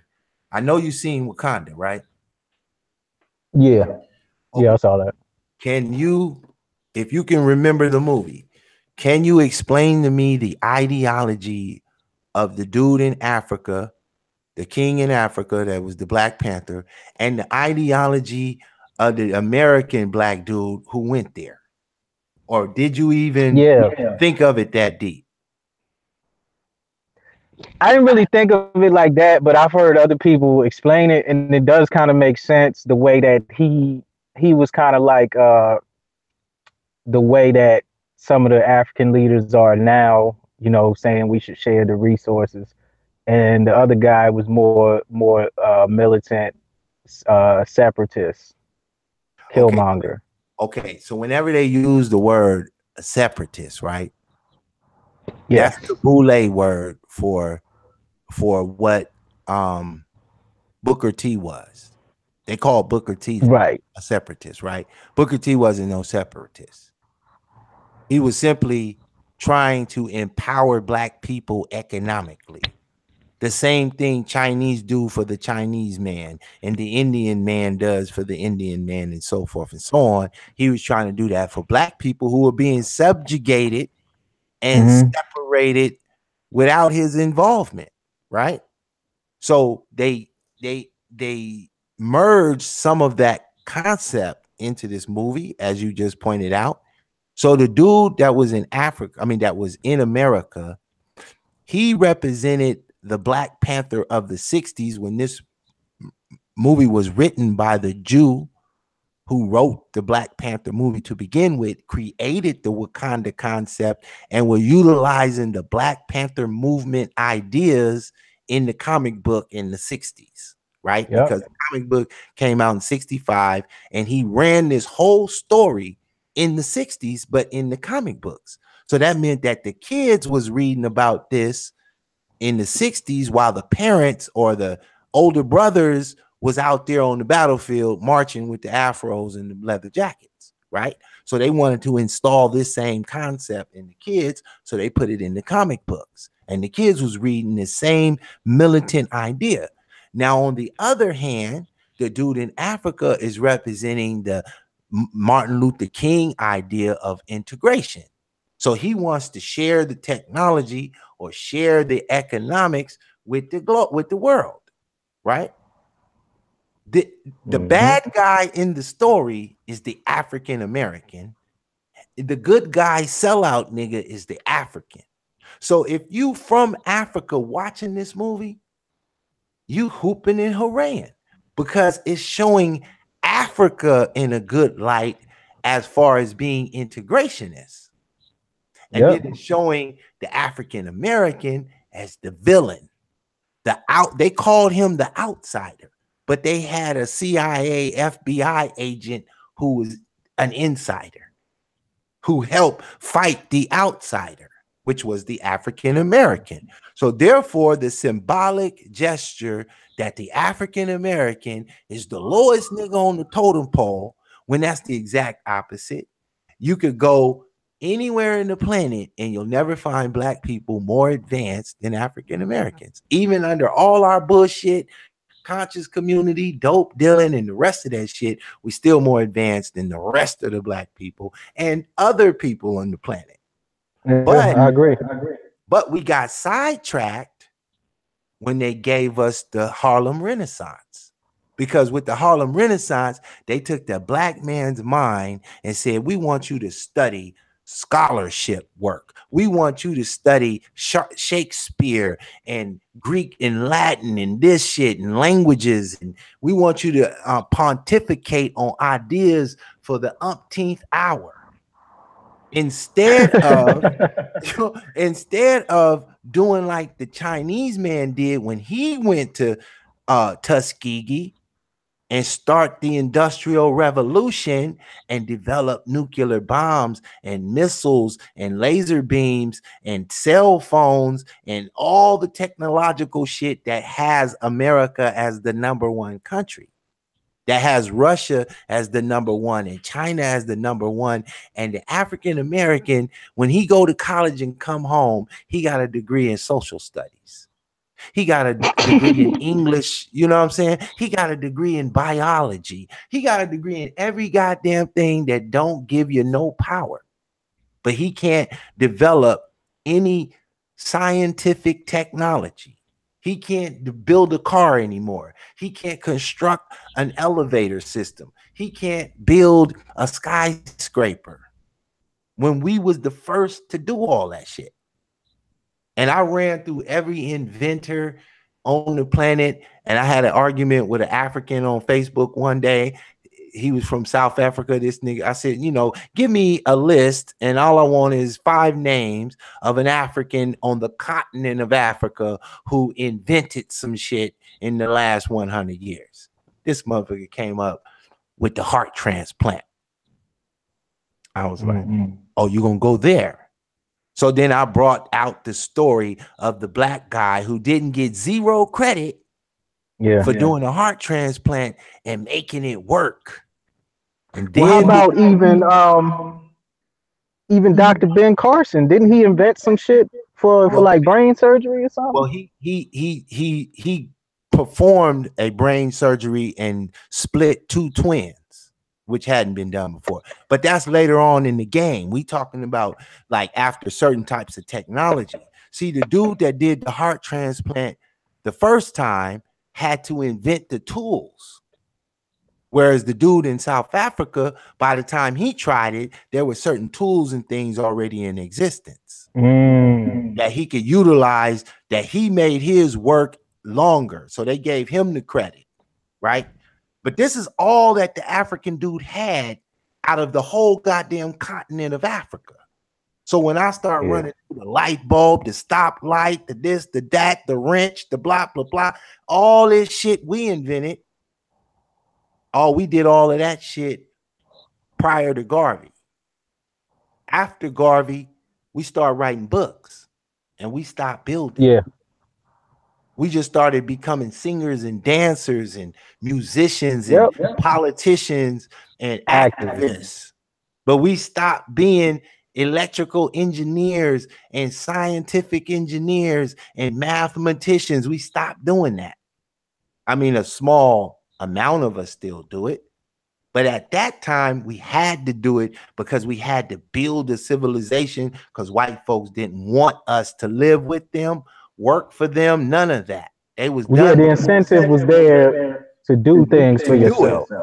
But now it's not so much there, because now you're right. So when I told the conscious community, Dr. Min ain't got no STEM education, Dr. Clark ain't got one, Ashwa Kwesi ain't got one. Name one of your heroes that got information about nation building. And they ain't got none. Not a one. So now, look, Sinetta got the STEM category on his award show.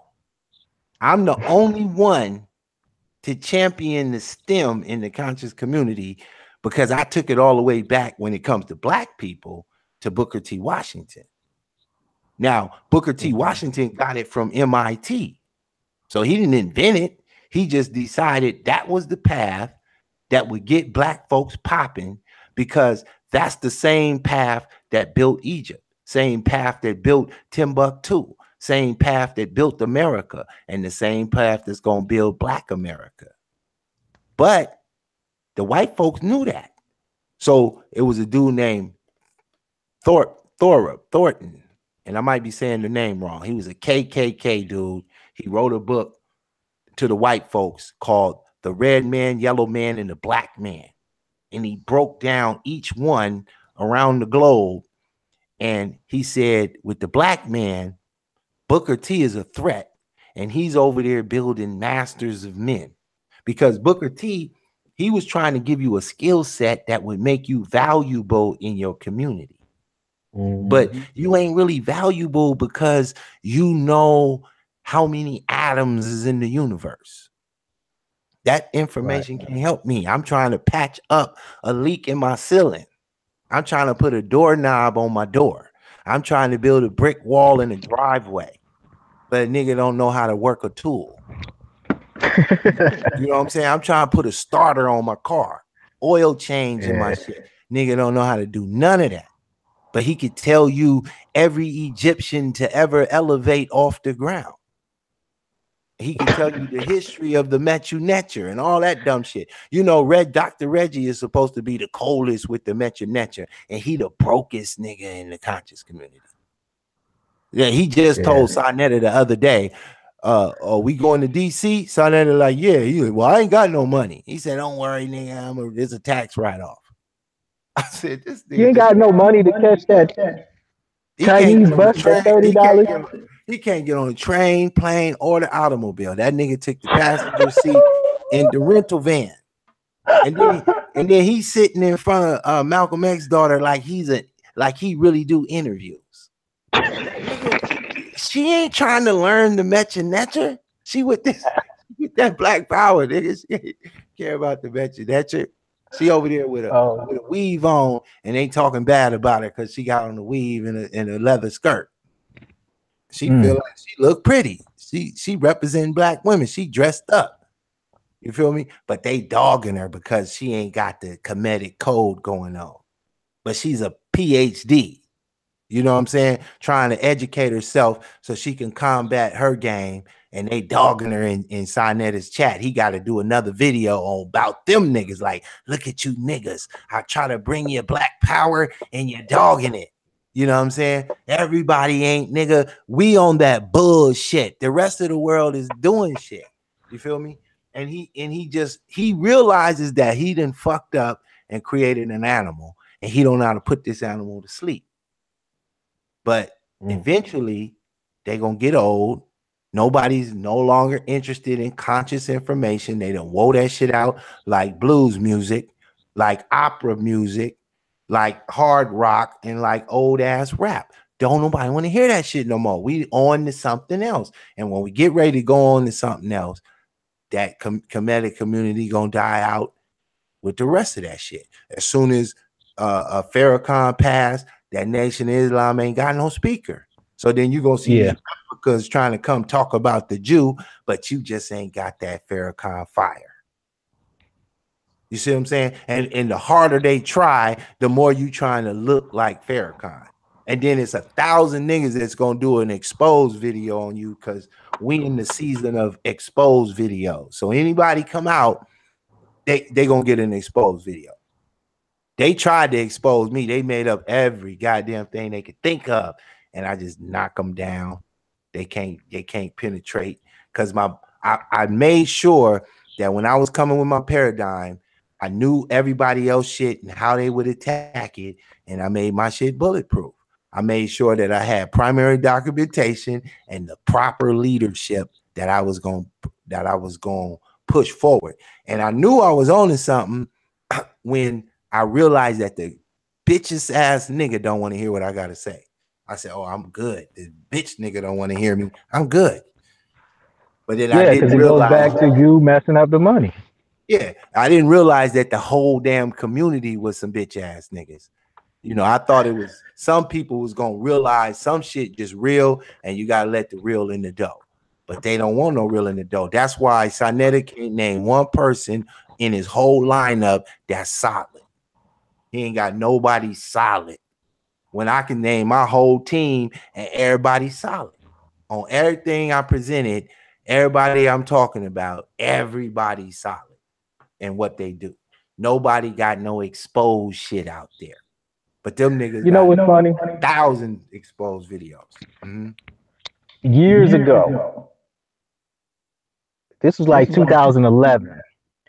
I made a video on YouTube about how they were selling the sovereignty packages and, you know, doing these things, Ali Muhammad and Polite. And I told people back then, I said, what you're doing is you're giving them money and your life's not changing any. So they're getting rich and you're still in the same position. I noticed that 7 years ago, and here we are today, and exactly what I said happened. You know, like it was like I saw this shit before it even went down. Like I knew what the hell was going on. And I was just like, hold on, man, y'all making these guys rich, man. And you're not going anywhere because this shit it's not gonna take you anywhere. You know, and at that time I was in school. I was in school for science education. I remember that video. I had my book bag on and everything. I was like, yo, man, y'all need to stop giving these niggas money, man, because that shit ain't working. And, you know, here we are 7 years later and people still complain, oh, I got scammed. You know, then you got other people, oh, well, how you know he's really scamming? Like, nigga, common fucking sense, man. You know, and that's another thing. I don't like playing these games.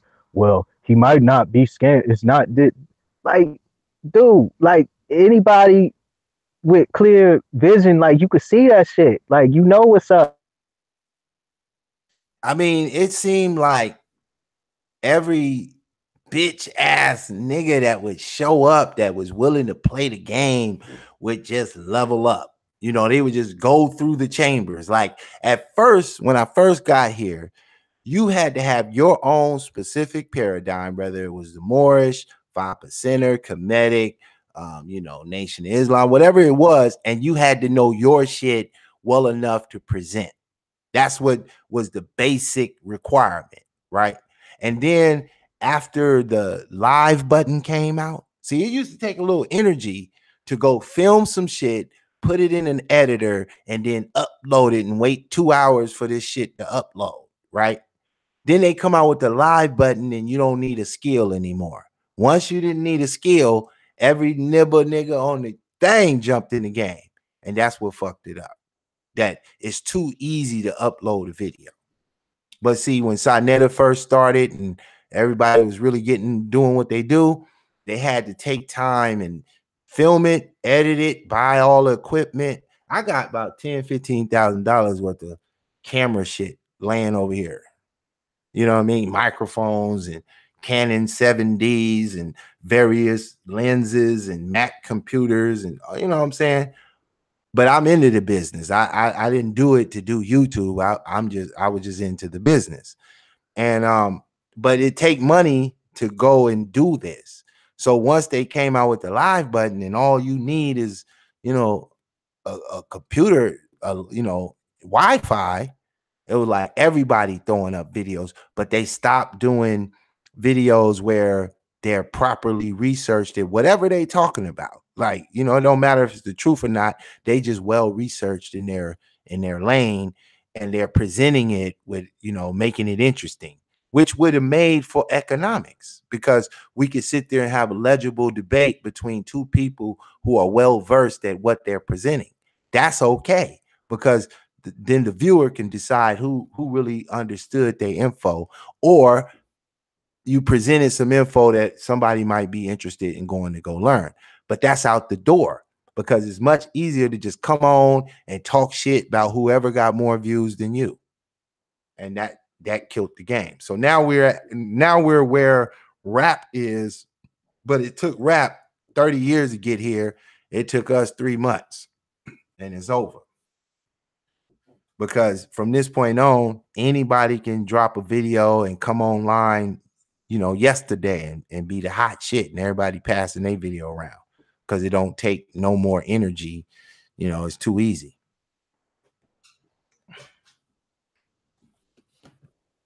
I think my man dropped. Did you? Oh no, you still there? All right, my man. That was oh, he might come back, y'all. He was pretty good. That was probably one of the best guests on my show. He knew the different topics and could handle his lane in the conversation. It's pretty good. I don't know what his full name is, but it say last something. Let me go look and see. Y'all might want to subscribe. He ain't really got no, I don't know. Let me see. Hey, Dr. Pimpin' and Brother Polite, I had to knock y'all, man. I sat there and read some of that shit for a little while. But y'all know me, man. I gotta leave that nigga shit alone. Can't do it. Fucking up the chat room. That was a good show, y'all. If you want more shows like that, drop $500 off your ass to 99 light years PayPal, nigga. Go hit the link and support the show. You understand what I'm talking about? I know you listening. It's about 100 of you niggas listening. When you gonna get up off your ass with that good shit? Quit playing. Y'all like me to sit here and waste my goddamn time talking to you niggas, and y'all niggas don't change. Well, I gotta change for your ass. Nickels, dimes, and pennies is the only change you niggas got. Broke ass niggas. I am the digital pit boss. Baby.